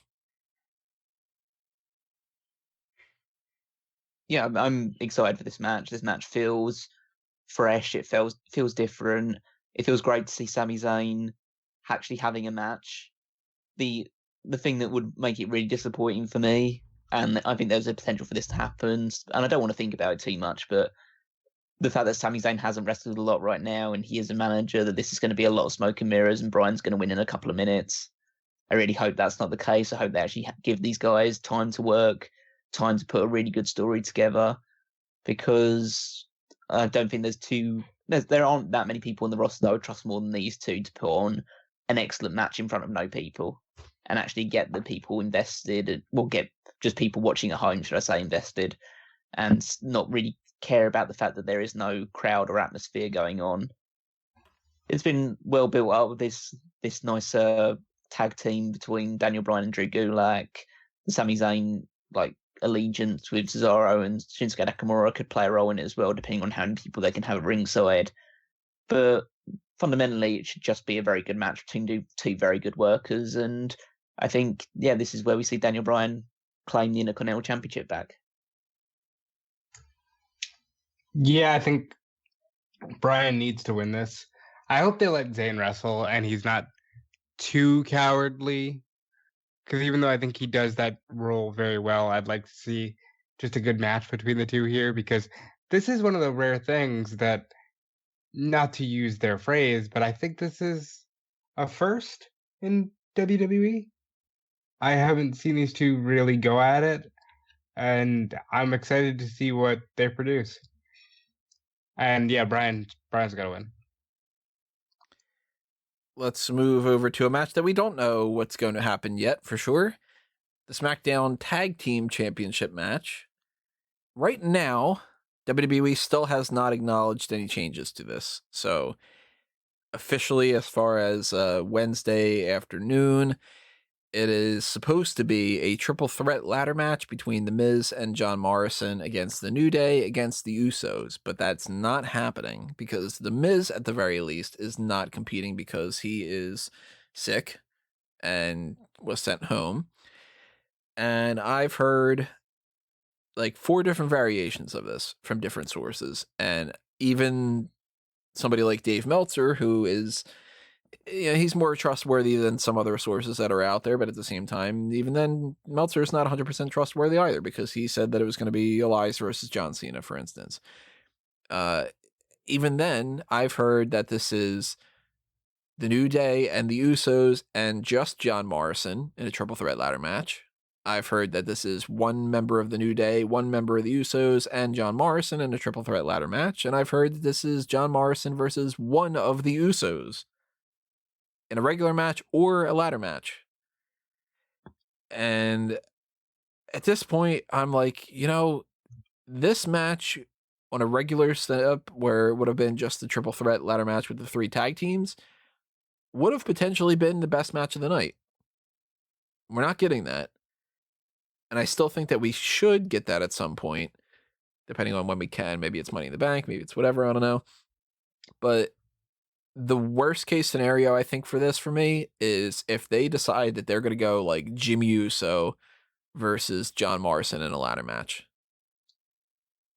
So, for a little bit of context, that rumor about the one-on-one ladder match for the tag titles came out prior to SmackDown. It was announced that The Miz was out and that it was going to be John Morrison against an Uso. So I'm watching SmackDown expecting the Usos to beat the New Day. And then when it ends with Michael Cole announcing it's a triple threat ladder match, I don't understand, because now you've got Usos, New Day, Miz and Morrison. Miz is supposedly definitely out. And in order for that one rumor to happen, that would mean you have to write out the entire New Day. But they're also advertised for Miz TV to happen 2 days from now. Mm-hmm. And if they're all in that segment together, and they don't write out The Miz at least, why didn't they just tape the fucking match? None of this makes sense to me, and this is the one, above all else, that really has me scratching my head as to why even bother. Because first of all, why even announce a ladder stipulation for this or for NXT when there's nobody watching? Why are you going to have them go through that kind of an exhibition in front of nobody? Well, I mean, the people are still watching on, like, at home. I don't care. Why do they need to take back bumps off the ladders in front of an arena of no people? You're not even getting the pop of like, oh, you hear the crowd roaring as Kofi Kingston jumps off the ladder. Why? This is the most egregious thing they could be doing on the show. And on top of that, it might be a one-on-one match for the tag titles. Yeah, I am really hoping that this is not a one-on-one match for the tag titles. And if it is, it sounds kind of the opposite to say this, but if it's that underwhelming, despite the fact that I like the Usos and I'm a fan of John Morrison too, so it's like the people involved would be, okay, that could be a potentially good match outside of the fact that it's WrestleMania and it shouldn't have been this and all the other kind of stuff like that. But at that point, I'd be like, take the ladder out, because it's not going to matter. Then you've downgraded it so much that you might as well downgrade it to basically nothing. Like, I'm going to use a food analogy here, but if you are really in the mood for steak and a cheesy twice baked potato with chives on it and a lot of butter, and you've got like some mushrooms on the side, and you got some I don't know, some green beans or whatever the hell vegetables you want to eat or something like that, and it's perfectly cooked filet mignon, it's medium, it's, you know, all this other kind of stuff, and then somebody goes, hey, we ran out of some of these ingredients, so how about instead you get a can of vegetables instead of the other fresh steamed whatever vegetables, and you go, okay. And then they come back to you and they go, hey, instead of that twice baked cheesy buttery potato, we got tater tots. And then you go, all right. And then they go, so listen, about that steak, I couldn't get filet mignon. I've got like a chuck steak. And you're like, God damn it. And then they go, and you got to cook it on a George Foreman grill. And you go, motherfucker. Okay. And then you go, and we don't have any oil or butter or anything to cook this stuff with, so you're going to cook it, all this kind of stuff in water. Then you're like, fuck you. And then you're at that point, you're going, I would have just been better off getting Wendy's. You know what I mean?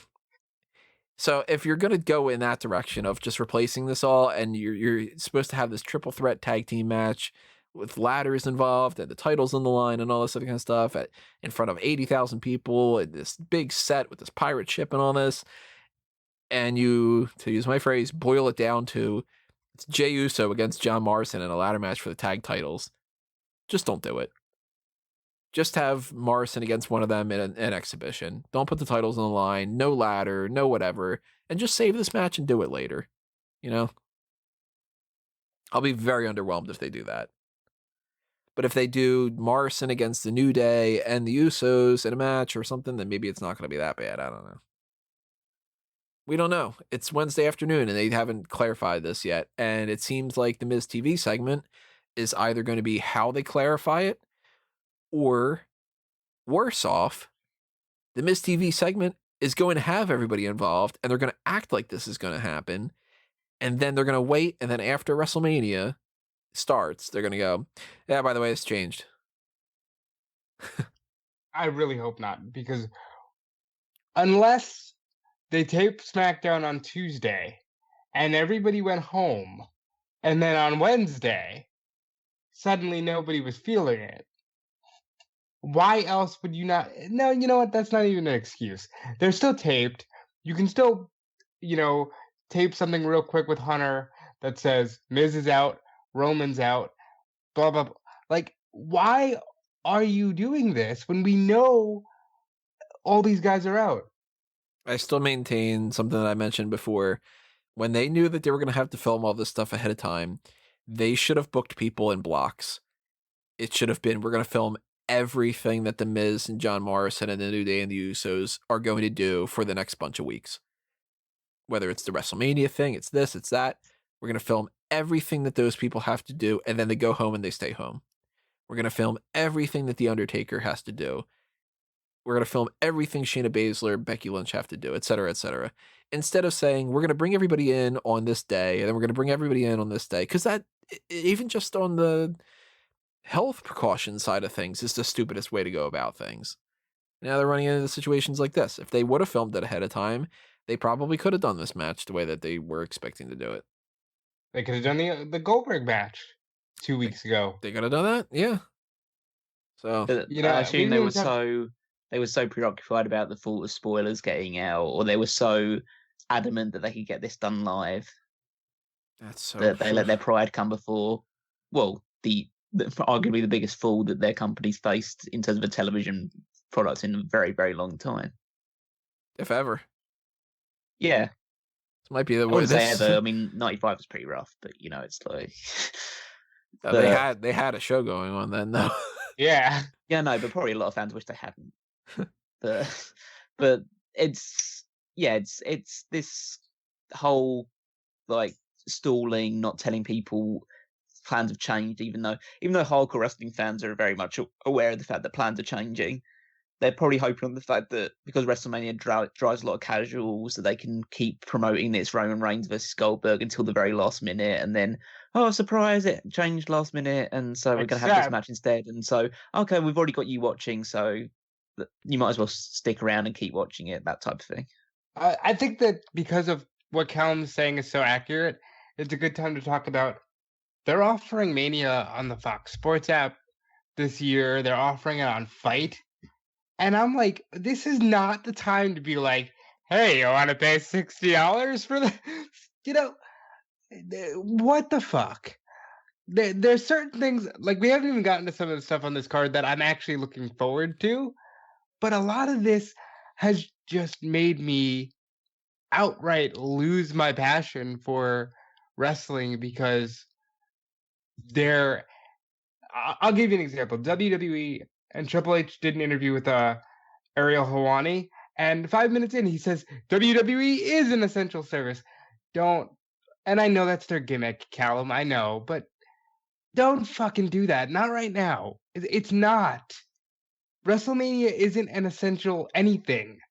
It's just not. And like this match, this tag situation alone really makes me want to scream at the television, because if we get through SmackDown and they didn't announce anything, I'm gonna be furious. One of the things that bugs me about this more than a lot of other things, because as I mentioned before, some of these things I don't blame them for. I know that this is not at all what they want to be going on. They wanted Raymond James Stadium. They wanted 100,000 people to pack this thing, and every match to be the best thing ever, and everybody to talk about how great WWE is, and every performer to feel like they had the best night. They wanted that. Like, WWE wants to succeed.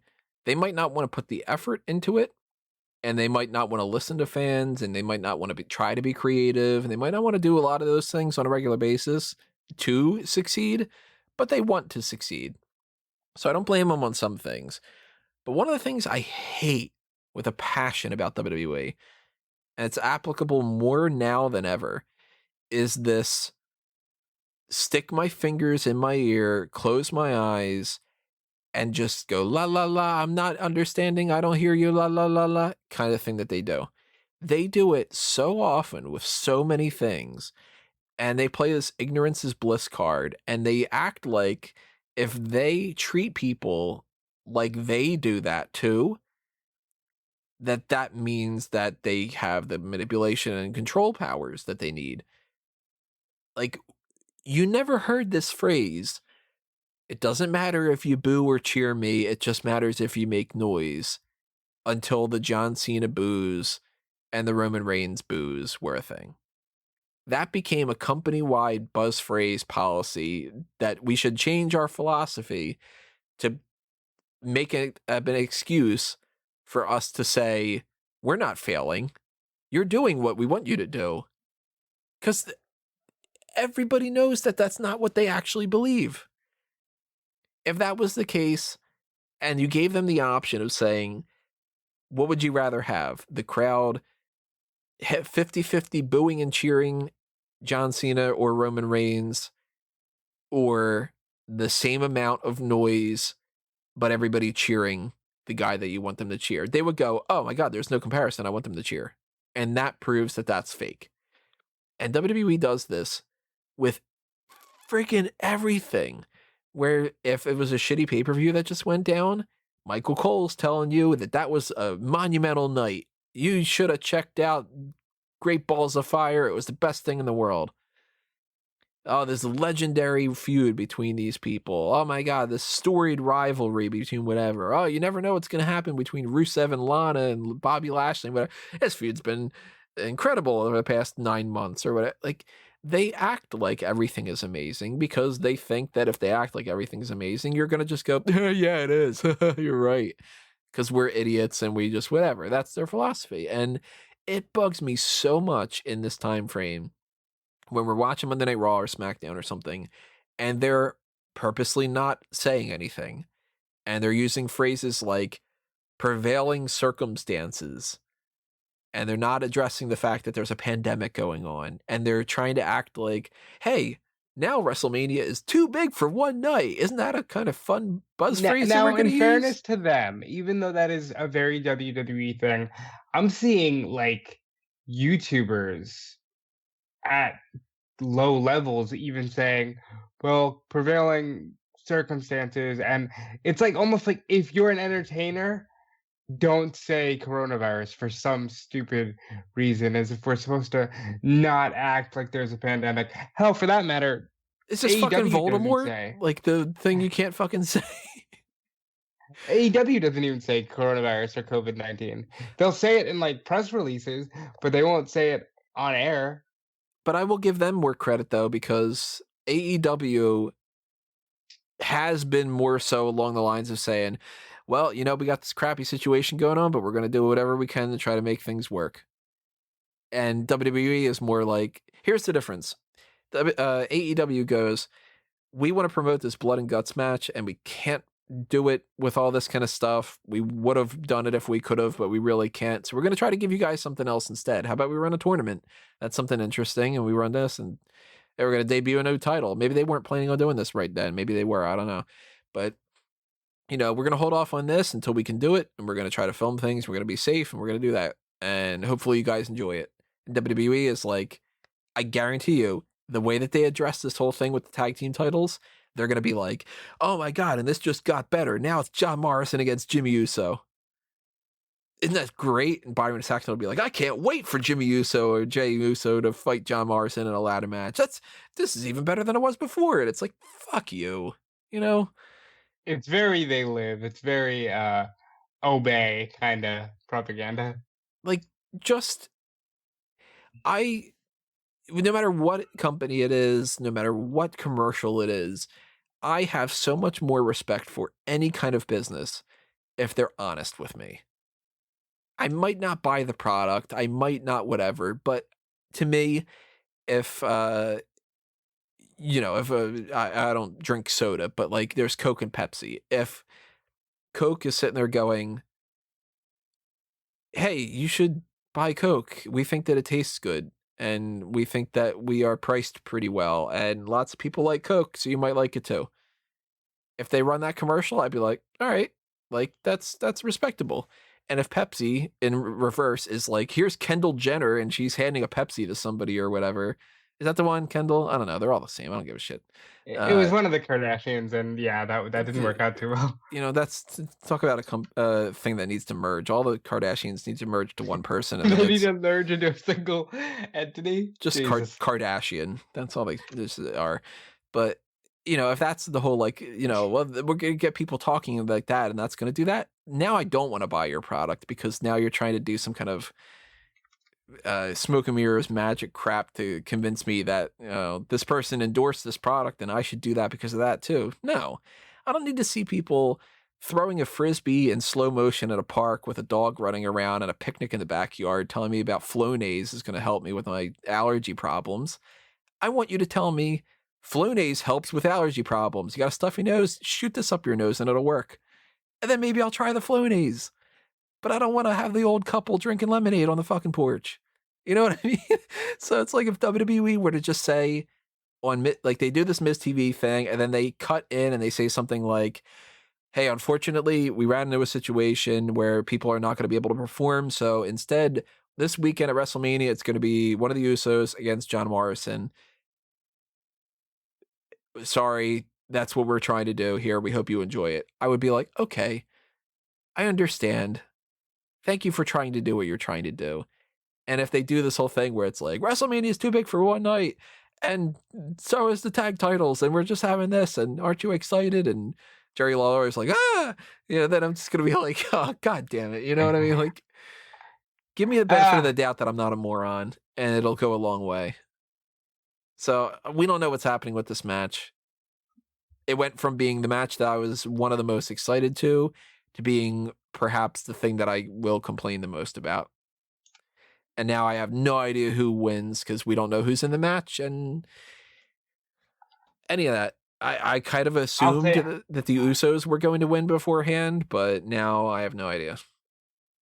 I think Miz and Morrison retain somehow in any way, shape, or form. I think what I'm going to do here is I'm going to take a deep breath. That's about as good of a deep breath as I can get.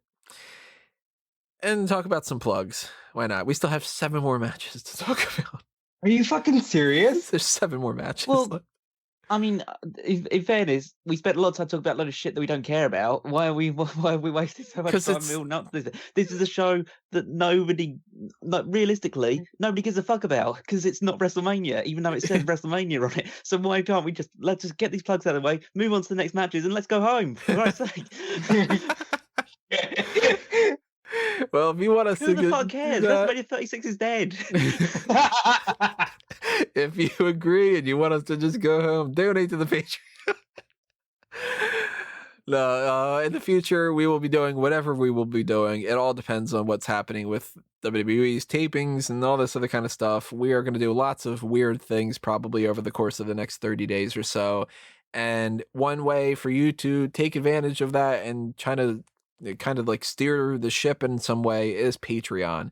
The more people who donate to the Patreon, who can donate to the Patreon, because I fully understand that everybody is in a huge, huge financial crisis right now that goes along with this as well. So believe me, if you don't have the spare change, I understand entirely. But if you do have a buck to throw our way, it is insanely appreciated. And $5, $10, etc., whatever it is, that stuff goes a long way towards keeping Smark Out Moment going forward, at least for this month and onward. This is going to be a hard month for a lot of different things. So, the $10 and up gives you access to the dark casts. Don't know when we're doing those and what capacities we're doing them, but we are doing them here and there. And there's the mailbag priority. This month, we're going to do the quarterly mailbag at some fashion, so I would advise not donating to the quarterly mailbag type thing, the mailbag priority. I would say just don't do that. I'd rather you donate the $10 than the $20. I'll put it that way even. But the Pick Your Poison tier is also something. If you are like, man, we got nothing going on here, and I really want you guys to do this thing, whatever, like that. If you got the spare change, you want to take advantage of the Pick Your Poison tier, go ahead and do that, and then we will do that for sure. And there is a Patreon for Fanboys Anonymous as well. Fanboys Anonymous is something that I'm really going to try to dive more into. I was not able to do 6 Flicks picks because there's no movies coming out. And since there's no movies coming out, no review points for any movies that are new, but maybe there's going to be some older review points. And maybe I can get these two guys to do some other extra things on the side of like, some general group meeting discussions on some movie things or some TV things or superhero things or video game things. All that stuff on the geek culture spectrum you'll find on Fanboys Anonymous. And if you want to take advantage of the Patreon for that, make sure that we do some different things. Maybe we do a tournament because it's a whole month. Maybe we do Mount Rushmore for certain things. Maybe we do more fan tracks. Whatever it is, stay tuned to fanboysanonymous.com. Give that brand some love just the way that you do with Smark Out Moment. All that stuff's greatly appreciated, everybody. So let's move on here to the Boneyard match. AJ Styles versus The Undertaker. We got Big Evil. We got the Dead Man. Whatever form of that he is, he's going to be taking out the ass clowns, according to him, of AJ Styles and the OC. We talked a little bit about this whole idea. Rob had mentioned that maybe Kane and Big Show would be a part of it. Are you still believing that? I definitely think we get Kane. I don't know about Big Show. I don't believe that. I think we're just getting Undertaker beating all 3. But what about you, Callum? I think we should restrict the amount of old men that could be potentially exposing themselves in this kind of environment in these matches. So I'd kind of prefer it if it's only the Undertaker putting himself at risk for this. I don't know though. Maybe the Holy Trinity is just Undertaker's way of saying he's going to be the Dead Man. He's going to be like Big Evil, and he's going to be Mean Mark Callis during this match as well. So he's just going to take on 3 different guises. It could be because, I mean, they did film this ahead of time and it's going to be some set kind of thing and all that. So they can do that gimmicky kind of thing where he, like, the lights go out and he comes back as the Big Evil version and this version and that version. Like, kind of like they did with the Matt Hardy thing on Dynamite. Well, that's. I genuinely hope this is filmed like some sort of final deletion skit. Yeah. Like, that would make it really that would make up for the fact there's no crowd and make it really entertaining and hide a lot of the Undertaker's frailty, so to say. I feel like they have to do that for this and the Firefly Funhouse. That's what I was going to say. You're going to get 2 of those because we are getting the Firefly Funhouse match, but I think we're definitely getting some final deletion like stuff here. And hopefully, well, I guess it's probably likely, if not hopefully, that they split these 2 matches out on separate nights, because I think 2 of them in one night might be a bit much. They have to. Yeah, but separate it out a little bit more. I mean, it's probably not how AJ Styles envisioned his match with The Undertaker going, which is going to be just essentially just an extended skit in a graveyard. Yeah. Or a mock graveyard. But rather than like in a ring, trying to see how much he could get out of The Undertaker in one of his final matches ever.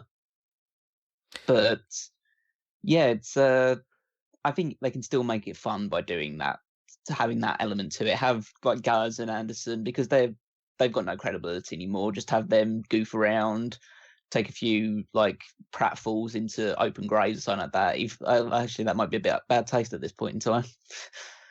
As long as they're not coughing before they fall in, I'm sure they'll be fine. But yeah, I feel like this. I feel like it could be fun still. This could be goofy enough to be interesting. Do you guys think Michelle McCool is going to play a part? If she hits him with the Styles Clash, I'm going to pop really loudly in my bedroom. that'd be great. No, she's not going to hit him with that. She'd hit him with the Faith Breaker. That's what it would be. I think she should. She's been enough of a factor here that it would be totally appropriate for her to play a role.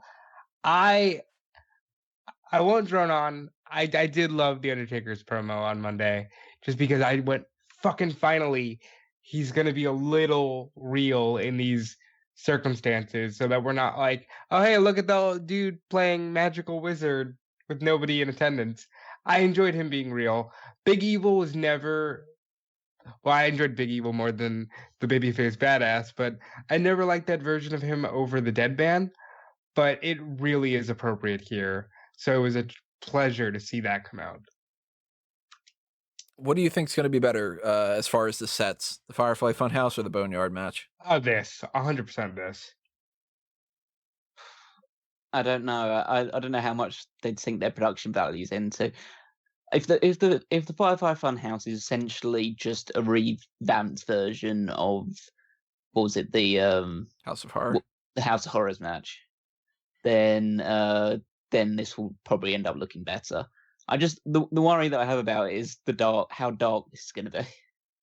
My worries about these two are the Firefly Funhouse being too, I don't know if I would use the word gimmicky, but like too John Cena walks into a room and there's a picture on there and it's like they go like, "What?" kind of a noise and it all turns red. And because if they some quality John Cena acting. Yeah, I don't want that. I don't want the red lights, that kind of thing. And the Boneyard thing, what I'm worried about is if they basically look like they took the set from like Tales from the Crypt or Are You Afraid of the Dark? Like they went to Spirit Halloween and got whatever crap they could find sitting out in the bargain clearance bin and just were like, I don't know, throw some skulls on the ground. We'll have a fog machine and a couple fake tombstones. And I don't want it to look like a Spirit Halloween commercial. So these both could be absolutely atrocious. But if they do film it well enough, Firefly Funhouse could be like a twisted carnival type of thing or something. Or I would think better yet, because I've been harping on this idea that I really want to see Sweater Bray Wyatt wrestling and stuff.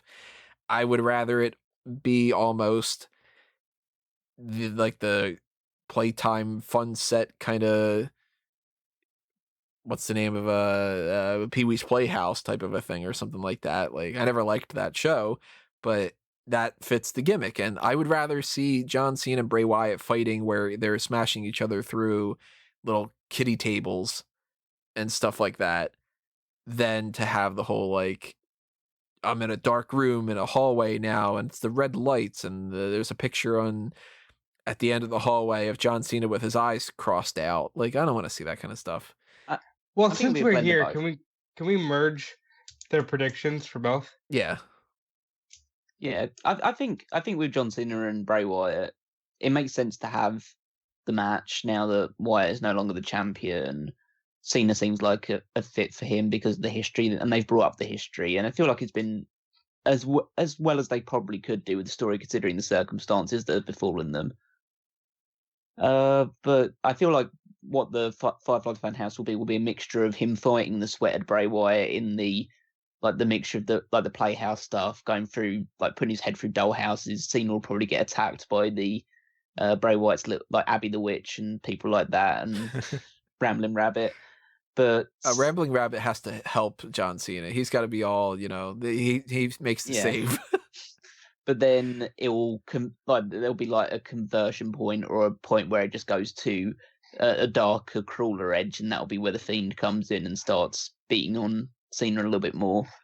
So I think it'll be a blend of those two things. I think a lot of it will be down to how it's shot. If I were them, I would lean heavily on Jeremy Borash to try and film these things, because he's one of the masterminds behind the final deletion stuff. So I'd try and say, okay, see what you can do with it.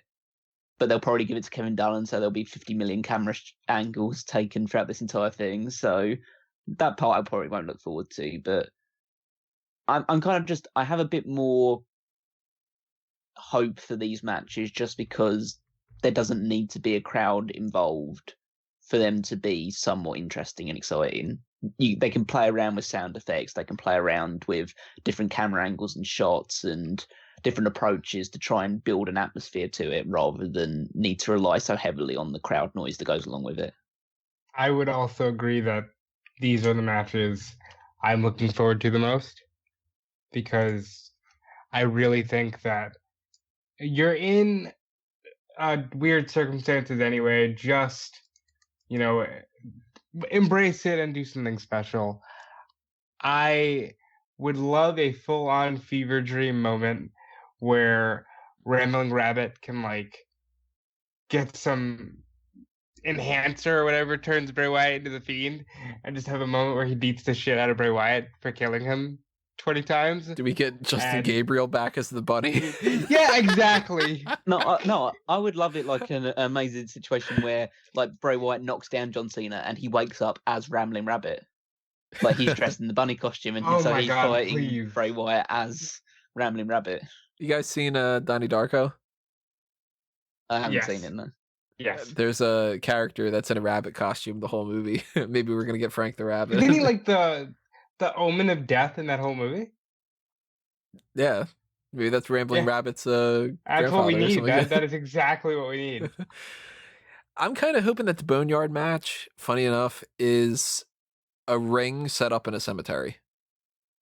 Like if they pretty much just had like, I don't know if they could do it in an actual cemetery, but like a ring in there with the fog machine and whatever, more so than filmed in a more cinematic way than the Firefly Funhouse. I think that would lend itself better because I can't see a ring happening with the Funhouse. And if there's going to be a ring involved, it's got to be the Boneyard one. But at the same time, if there's no ring involved, I don't know how they have a referee track these people without being a little silly. I mean, I'd kind of prefer it if I knew what a Boneyard match is. Like, how does it end? AJ Styles said it's basically, he said it's a combination of everything you think it is. So I'm thinking it's a bit of a buried alive meets street fight in a boneyard. I still think that if they could have done this in front of everybody, it would have been a casket match. Potentially, yeah. I don't think they would have done anything if they could have had it in front of people, and it just would have been, hey, it's Undertaker versus AJ Styles. Enjoy. I think they would have made it no DQ at the very least, because Undertaker kind of needs that. Yeah, he needs that aspect to him.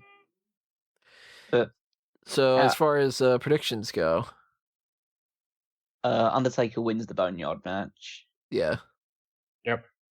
And I think Wyatt should win the Firefly Funhouse match, but I'm going with John Cena. John Cena should win the Firefly Funhouse match because fuck Bray Wyatt. Here's where I'm going to bring another match in and talk about an unknown, and then I'm going to say my Wyatt and Cena thing. So we're planning to get Goldberg versus Roman Reigns. Oh, hold on. Give your Undertaker thing first. Yeah, he knows Undertaker. Yeah, Undertaker. Oh, you got to hear him say it, you know? I did. He did. He agreed with me. I didn't hear that. Everyone knows Undertaker is winning that match. Yeah. We were supposed to get Goldberg versus Roman Reigns for the Universal Championship. This is after we were supposed to get Roman Reigns versus Bray Wyatt for the Universal Championship. So that's out the window. We know Roman Reigns is not in there. Everything seems to point to it being Braun Strowman versus Goldberg, although WWE has not acknowledged that yet. So technically speaking, we still don't know. It seems like they filmed that. Every report seems to go in this direction. We can pretty much say that that's probably the case. But we don't know how they got to that point. We don't know the context of all this, and we don't know what happened during that. I have heard some rumblings. If you don't want to know anything, earmuffs for the next 10 seconds. I've heard some rumblings that Braun Strowman might have won the title. Wikipedia changed. That's, of course, not all reliable, but there's some kind of like some people, sometimes they know this kind of thing. Some things leak and stuff. It seems like there was some report about people saying that they were very congratulatory. Wait, am I making up words here? One of those is congratulatory. Yeah, okay. That they were congratulating Braun Strowman, and if that's the case, are they congratulating him for winning the title or for just getting in this match? There's a lot of things around that kind of thing and stuff, but since we don't know how they're going to approach this yet, I am worried that a couple of things can happen. I like Braun Strowman. I think Braun Strowman should have been a world champion by now. I feel like they have screwed him over multiple times, and they've taken a guy that could have been a really big deal, and they've chopped him off at the feet over and over and made him stumble.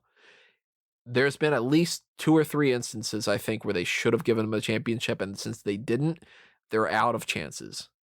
If he doesn't win the championship at this point, he's never going to. And I feel like there's ways to do this that'll work and ways to do this that'll be bad, and there's ways that he doesn't win it that'll work, and there's ways that he doesn't win it that'll be bad. Here's what I'm worried about. I'm worried Strowman gets put in this match and they don't even announce it on Friday. I'm worried that they do this whole thing with Goldberg and Reigns, and it's just Goldberg and Reigns, and then on WrestleMania, they go, you know what, by the way, we actually have Braun Strowman instead. And that'll make people pissed. Because the casuals will be like, I wanted to see the Roman Reigns thing. I don't want to see this Braun Strowman guy, and he's going to take the brunt of it. I'm worried that they're going to have Braun Strowman attack Roman Reigns, injure him, turn him heel, and have him fight Goldberg, and Goldberg beat Braun Strowman. And have this whole idea of, well, Braun Strowman then gets to feud with Roman Reigns afterward because Roman is mad at Braun Strowman for taking him out of WrestleMania. And then Roman can beat the crap out of Braun Strowman over the course of the next 2 months or 3 months or 4 months. And we can hope that we can just keep the title on Goldberg and bring him back at SummerSlam. Braun Strowman can lose over and over to Roman Reigns, and then Roman Reigns can fight Goldberg and win the title. Very worried about that. And I think that that's what they're going to do.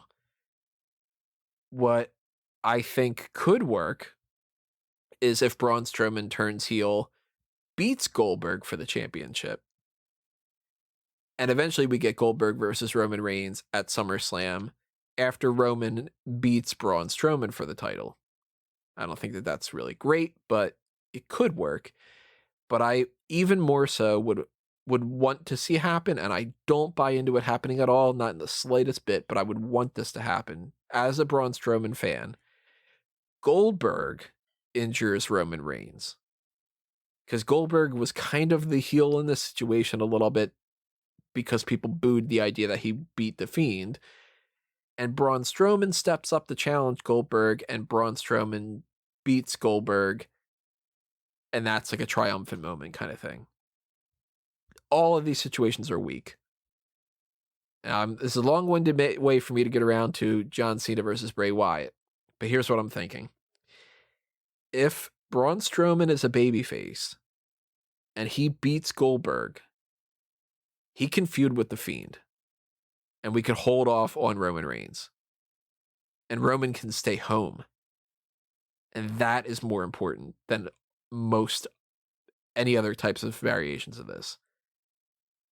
So I'm hoping we get Braun Strowman beats Goldberg for the championship. Braun Strowman's the champion. He's a babyface, and he feuds with Bray Wyatt going forward. If that's the case, Bray Wyatt has to beat John Cena.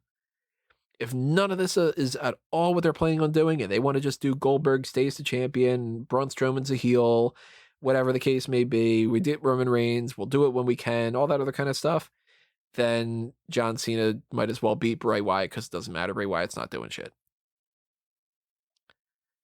Those are my opinions of all that stuff wrapped up, but I want to know what you guys have to say about the Goldberg situation. Well, fundamentally, Roman Reigns made the right decision for him to stay out of WrestleMania, and that's fundamentally what he should do. He has my support for that for sure.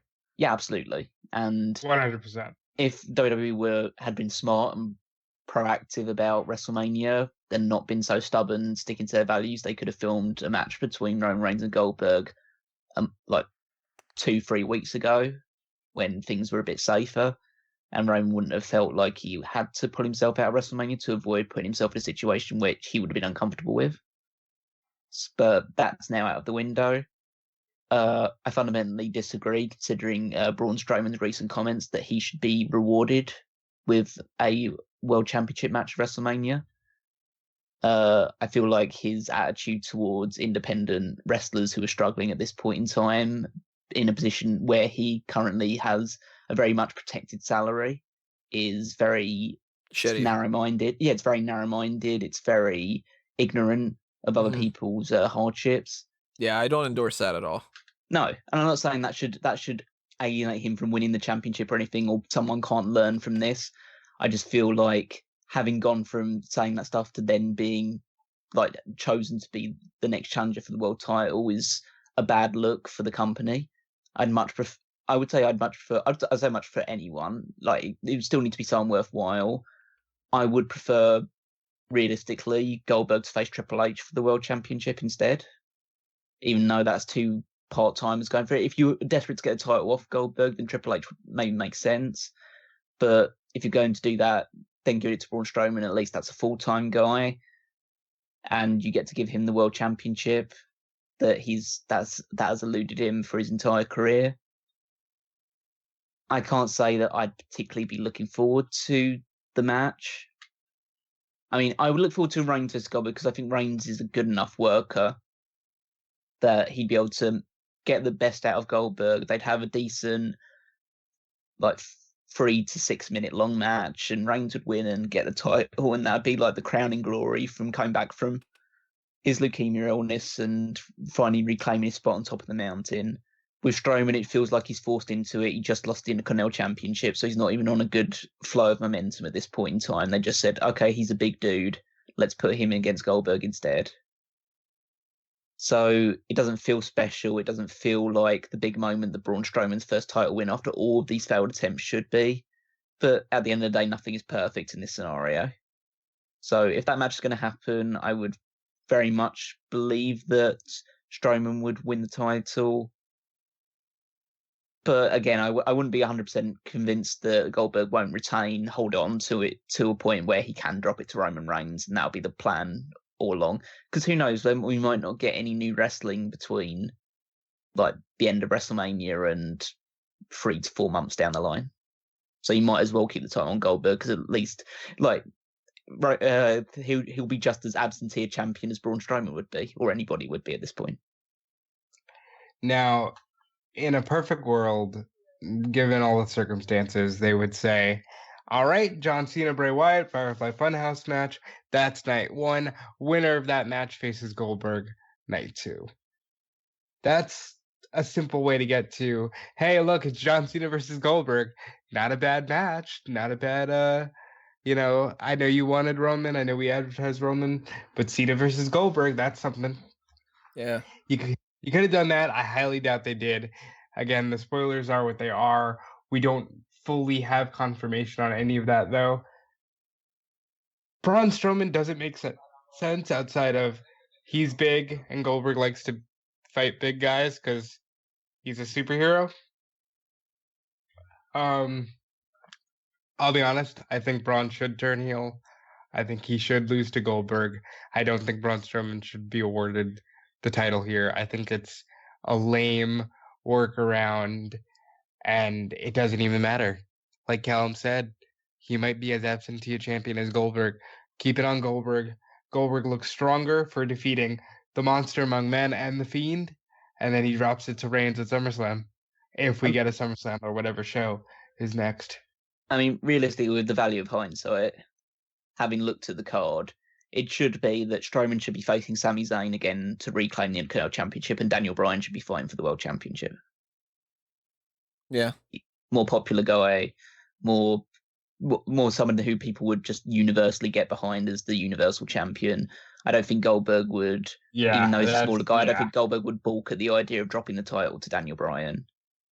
So I feel like that should be the way it's going to be, but we'll end up with Goldberg dropping the title to Braun Strowman, maybe endorsing him. We'll get Strowman versus Reigns down the line. We'll get Goldberg versus Reigns probably at some point as well. So I don't think we'll lose out on any of those matches. It's just them trying to make the best of a shitty situation, which is shitty partly of their own doing, so they shouldn't be completely absolved of any blame for this as well. I am going Goldberg winning. I think that you get heel Strowman, and heel Strowman loses to Goldberg because fuck it, we don't care if we, for the 9th time, set up Strowman to be the big guy that gets beaten. And then Roman Reigns, if they can film things, Roman Reigns beats the crap out of Strowman, and you bury him even further down there, and then we get Reigns and Goldberg when we can. But I'm 100% expecting that to be. That's like my least favorite scenario, and I fully expect them to do it. It's actually one of my more favorites, given the circumstances. I still think, hey, just put him in the ring with John Cena, let John Cena carry the title. There's far worse you could do than have John Cena win the belt. But it doesn't look like that's where they're going. So I have almost nothing to say about Rhea Ripley versus Charlotte Flair. Ditto. Charlotte Flair wins because she should. Doesn't matter right now. I think the opposite. I think Rhea Ripley needs to win because NXT needs to have a champion that is an NXT person. And if Flair is not going to be around, and if Ripley is not going to be around, at least Ripley doesn't take the loss for no reason. On the flip side of that, if shows are going to continue, NXT can get a boost by having Charlotte Flair on the show. I don't think that's going to give them that much of a boost. Good match. I'm expecting, that should be fun. But yeah, I have nothing else to say about it. What about you, Callum? I mean, it's hard really to say too much about it because they haven't really done much to build it beyond like the few confrontations leading up to Charlotte Flair accepting Rhea Ripley's challenge, and then past that point, it's been contained to just a few brawls and like video promos.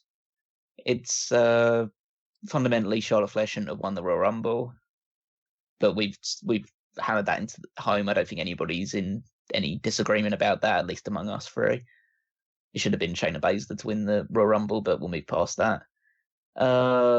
This match should be pretty good. These two are very good workers, so I don't see why it won't be a good match, other than the fact that obviously no crowd, but we've, again, hammered that point home.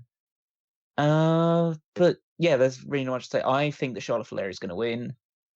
I agree with Tony that I don't think Charlotte Flair being on NXT will do anything to really increase viewership or make NXT feel more like a venue for stars.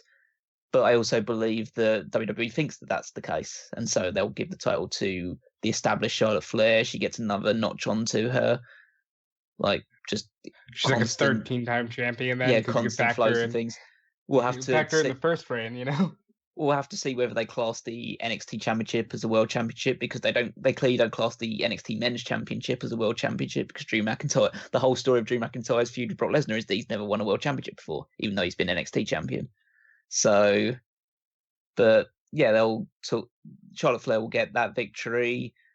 She'll feud with some people on NXT going forward. I assume her hiatus from the main roster will only be a short one up until when she can drop the belt to the next like big thing in NXT. I wouldn't be surprised if you could have seen Rhea Ripley just move up to SmackDown or something like that in the meantime, just to keep them apart for a while. Rhea Ripley will get a match with Charlotte Flair down the road for one of the SmackDown or Raw Women's Championships, and that's where she'll get her victory back. But I think right now they're looking short term, and that's why they'll give the title to Charlotte Flair instead of Rhea Ripley. I fully expect Ripley to retain and that ladder match to set up her number one contender, and for that to be Dakota Kai or Io Shirai. Here's the thing. I'm going to go with Charlotte gets it because, like Callum said a lot better than I did, WWE thinks that will boost NXT if they're going to continue doing shows. And I think Ripley gets it back in front of fans, which will then be the bigger moment for her. Her beating Charlotte in front of nobody is like, hey, Ashley, you mind if we have a match at the Performance Center? It doesn't matter. So make it matter by having Charlotte beat her here. But see, and then WWE is never going to let you. Well, I mean, they have no control over it, but they're going to try to control over the idea of, what do you mean this doesn't matter? This is WrestleMania. It's too big for one night. Fair, and I don't want to. In their mind, it matters just the same. You know what I mean? Fair, and like I said, I don't want to get bogged down in it. So I'll just say I do think it'll be Charlotte, and we'll see what happens. I wouldn't expect them to do anything other than say, like, Rhea Ripley got a win over Charlotte Flair at WrestleMania of all things. That was a magical night. Like that kind of thing. Well, above all else, Charlotte Flair is in this match. and you're stupid if you bet against Charlotte Flair in any match. So I'm not going. I might end up being wrong, but if I don't say Charlotte Flair, then I have the risk of looking stupid. So I'm not going to run that risk over a potential, because Charlotte Flair shouldn't have won the Rumble, and none of us thought that Charlotte Flair, that she was among the favourites, but none of us really thought wholeheartedly that Charlotte Flair would win the Royal Rumble, and she did because she's Charlotte Flair. Like I say, it's anybody else going against Rhea Ripley from the main roster, then yeah, Rhea Ripley should win and show that NXT are tough and dominant, and she's going to be like a champion, like a force to be reckoned with for months and whatever years to come. But it's Charlotte Flair, so Charlotte Flair wins. I unfortunately am not super hyped about Becky Lynch versus Shayna Baszler. I really wish that this would be the type of thing that I'd be super like, oh man, I can't wait to see this match, but I honestly don't think the match is going to be all that good. I think that the feud has been a little lackluster. It's not awful, but I don't give a shit about the big rig truck thing or whatever that Becky Lynch has been doing. I think that Shayna is a little wooden in her character in some ways. I don't have a whole lot of faith in this, and I don't know. I kind of think Becky Lynch is going to retain. I personally think this will be one of the best matches on the entire show, because I think these two, based on their characters and their style of wrestling, I think will thrive in front of a no crowd atmosphere more than other people will. I think Shayna's very methodical. She'll take pleasure in like the idea of like shouting down Becky Lynch, getting in her face, trash talking while she just rips and tears at her limbs.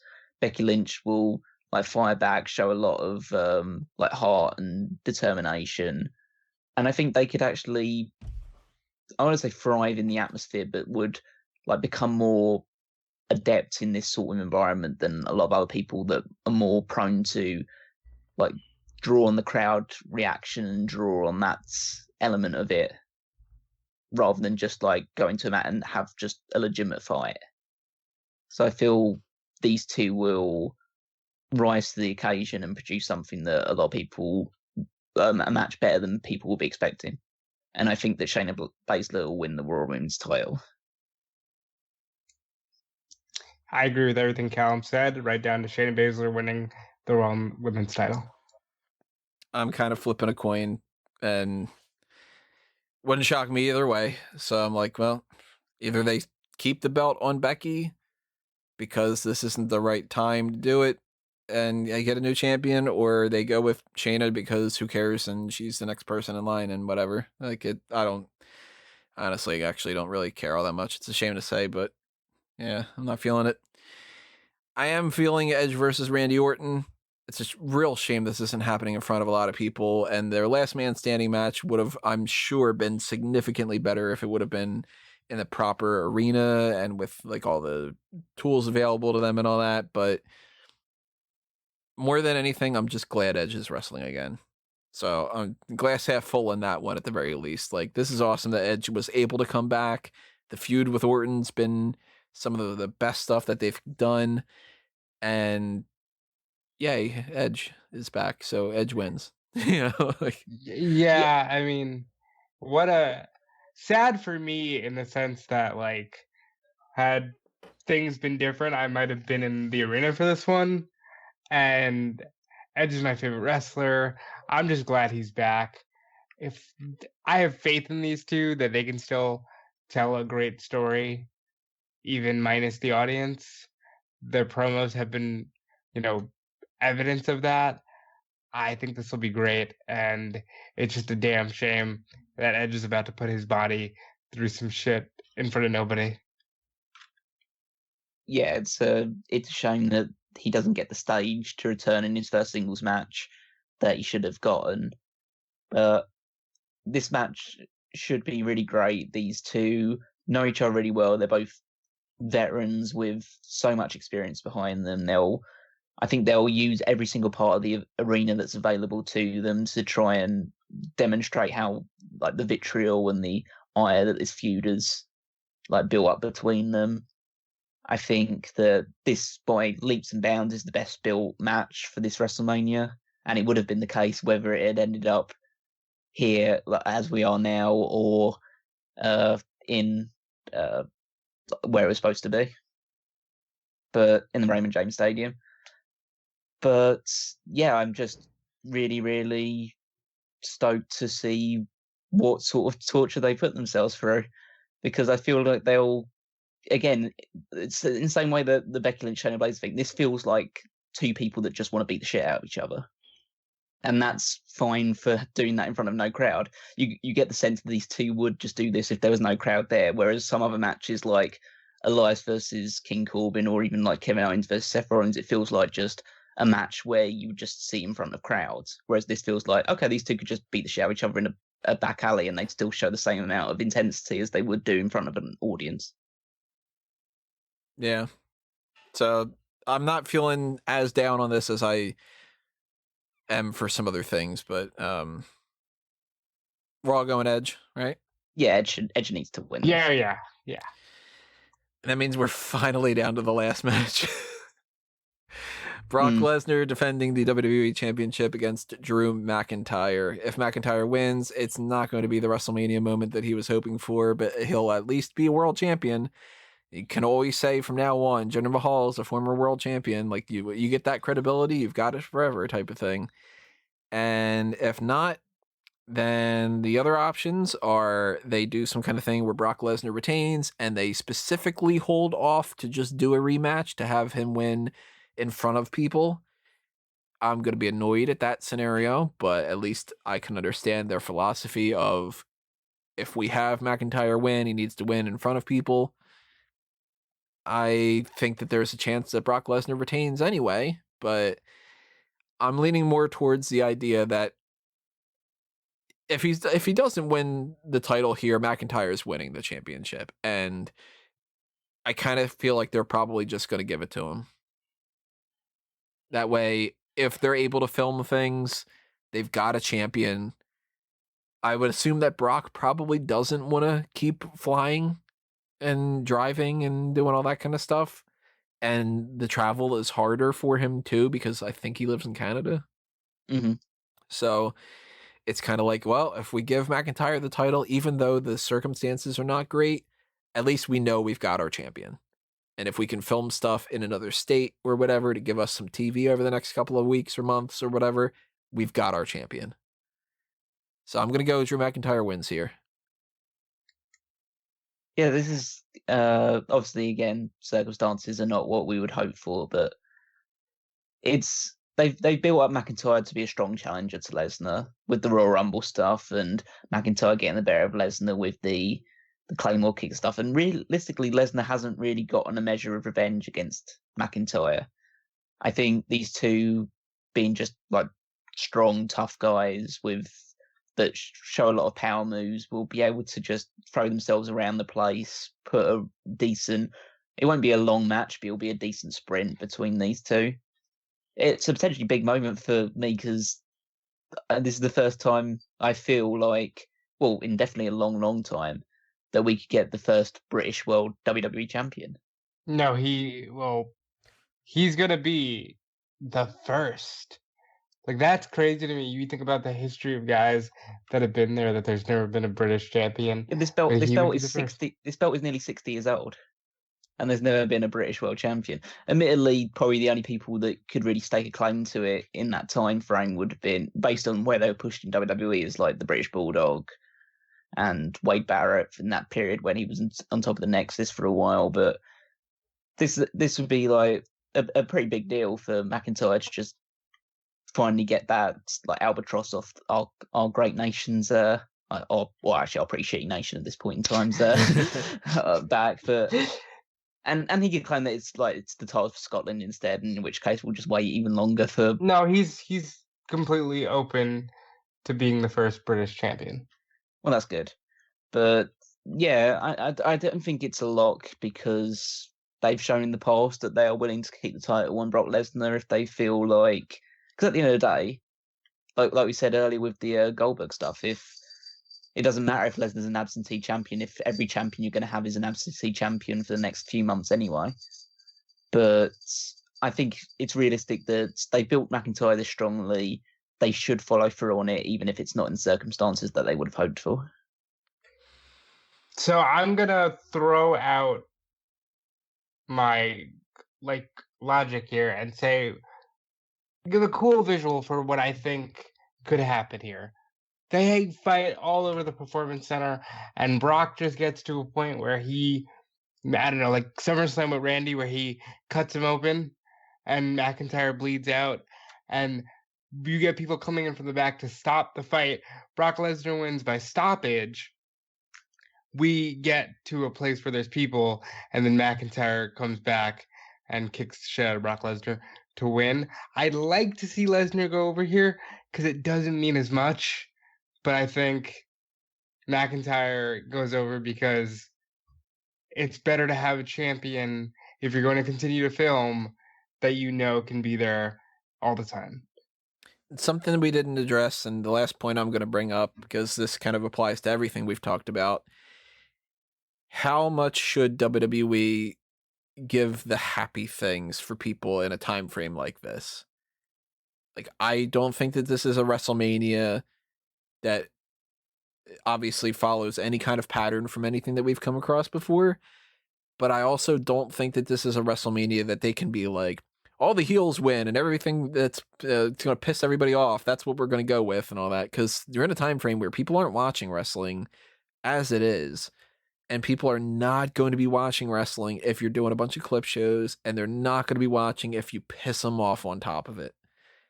I think it's smarter to go with the things that'll send people home happy than to be like, I mean, like the Kabuki Warriors winning, then people aren't going to really go and flip their lid about that. But if it's like, John Cena beats Bray Wyatt and he buries him, and everybody's like, oh, you couldn't have just had Bray Wyatt win. And then you have like,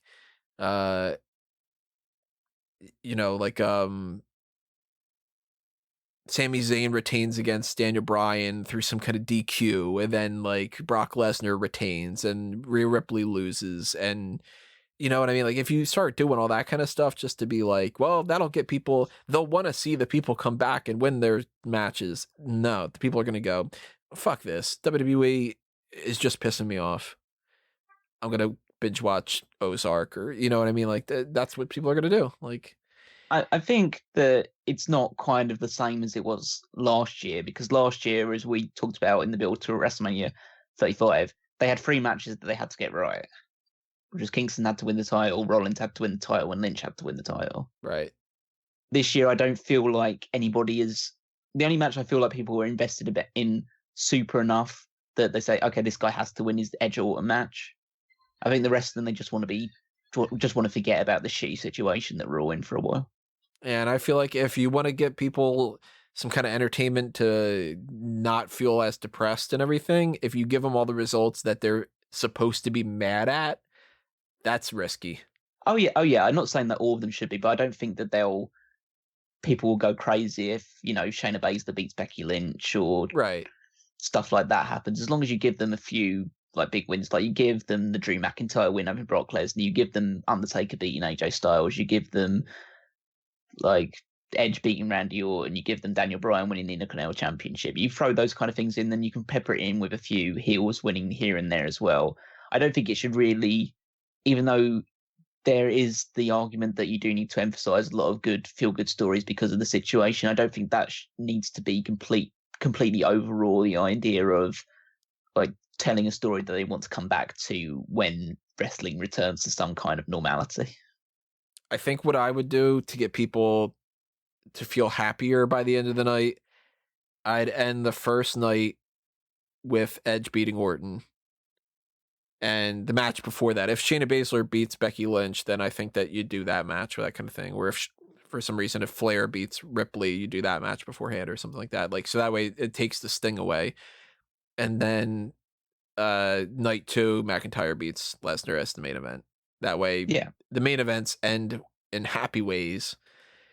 And that at least gets, because the main event's the thing that matters the most when it comes to changing people's opinions. If the main event pisses them off, you're going to run into a situation where people are like, I don't want to watch the next night with WrestleMania, or I don't want to watch anything going forward in WWE because the empty arena shows are not worth it and the programming's crap and it's clip shows and they're just annoying me and WWE sucks and that's why I haven't watched in a year and whatever. Like, they're going to do that. Like, this is a time to win people over and to make them happy. And if they decide that they want to go in the direction of, we're going to annoy you because when you're annoyed, you keep tuning in and whatever, they're going to fail and they're going to screw up the company.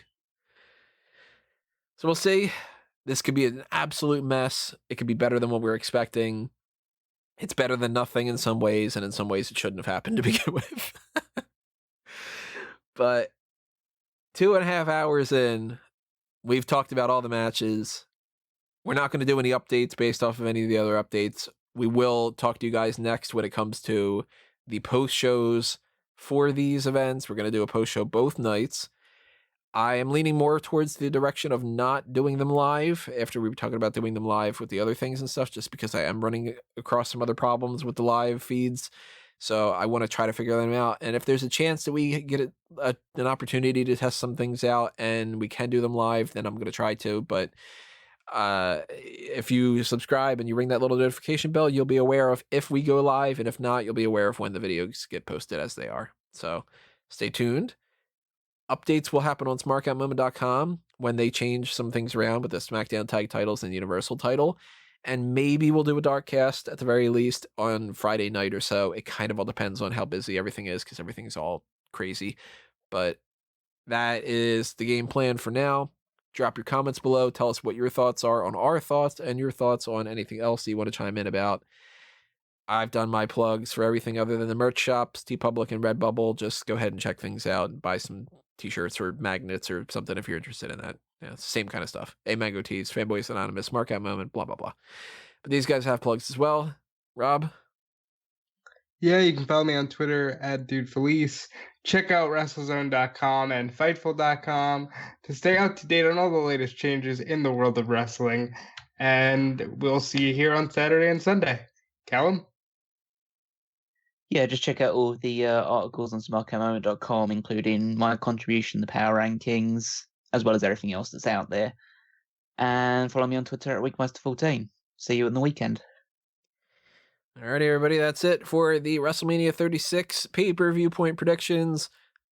We'll see you next time. But for now, this has been another Smark Out moment, and we're being counted out.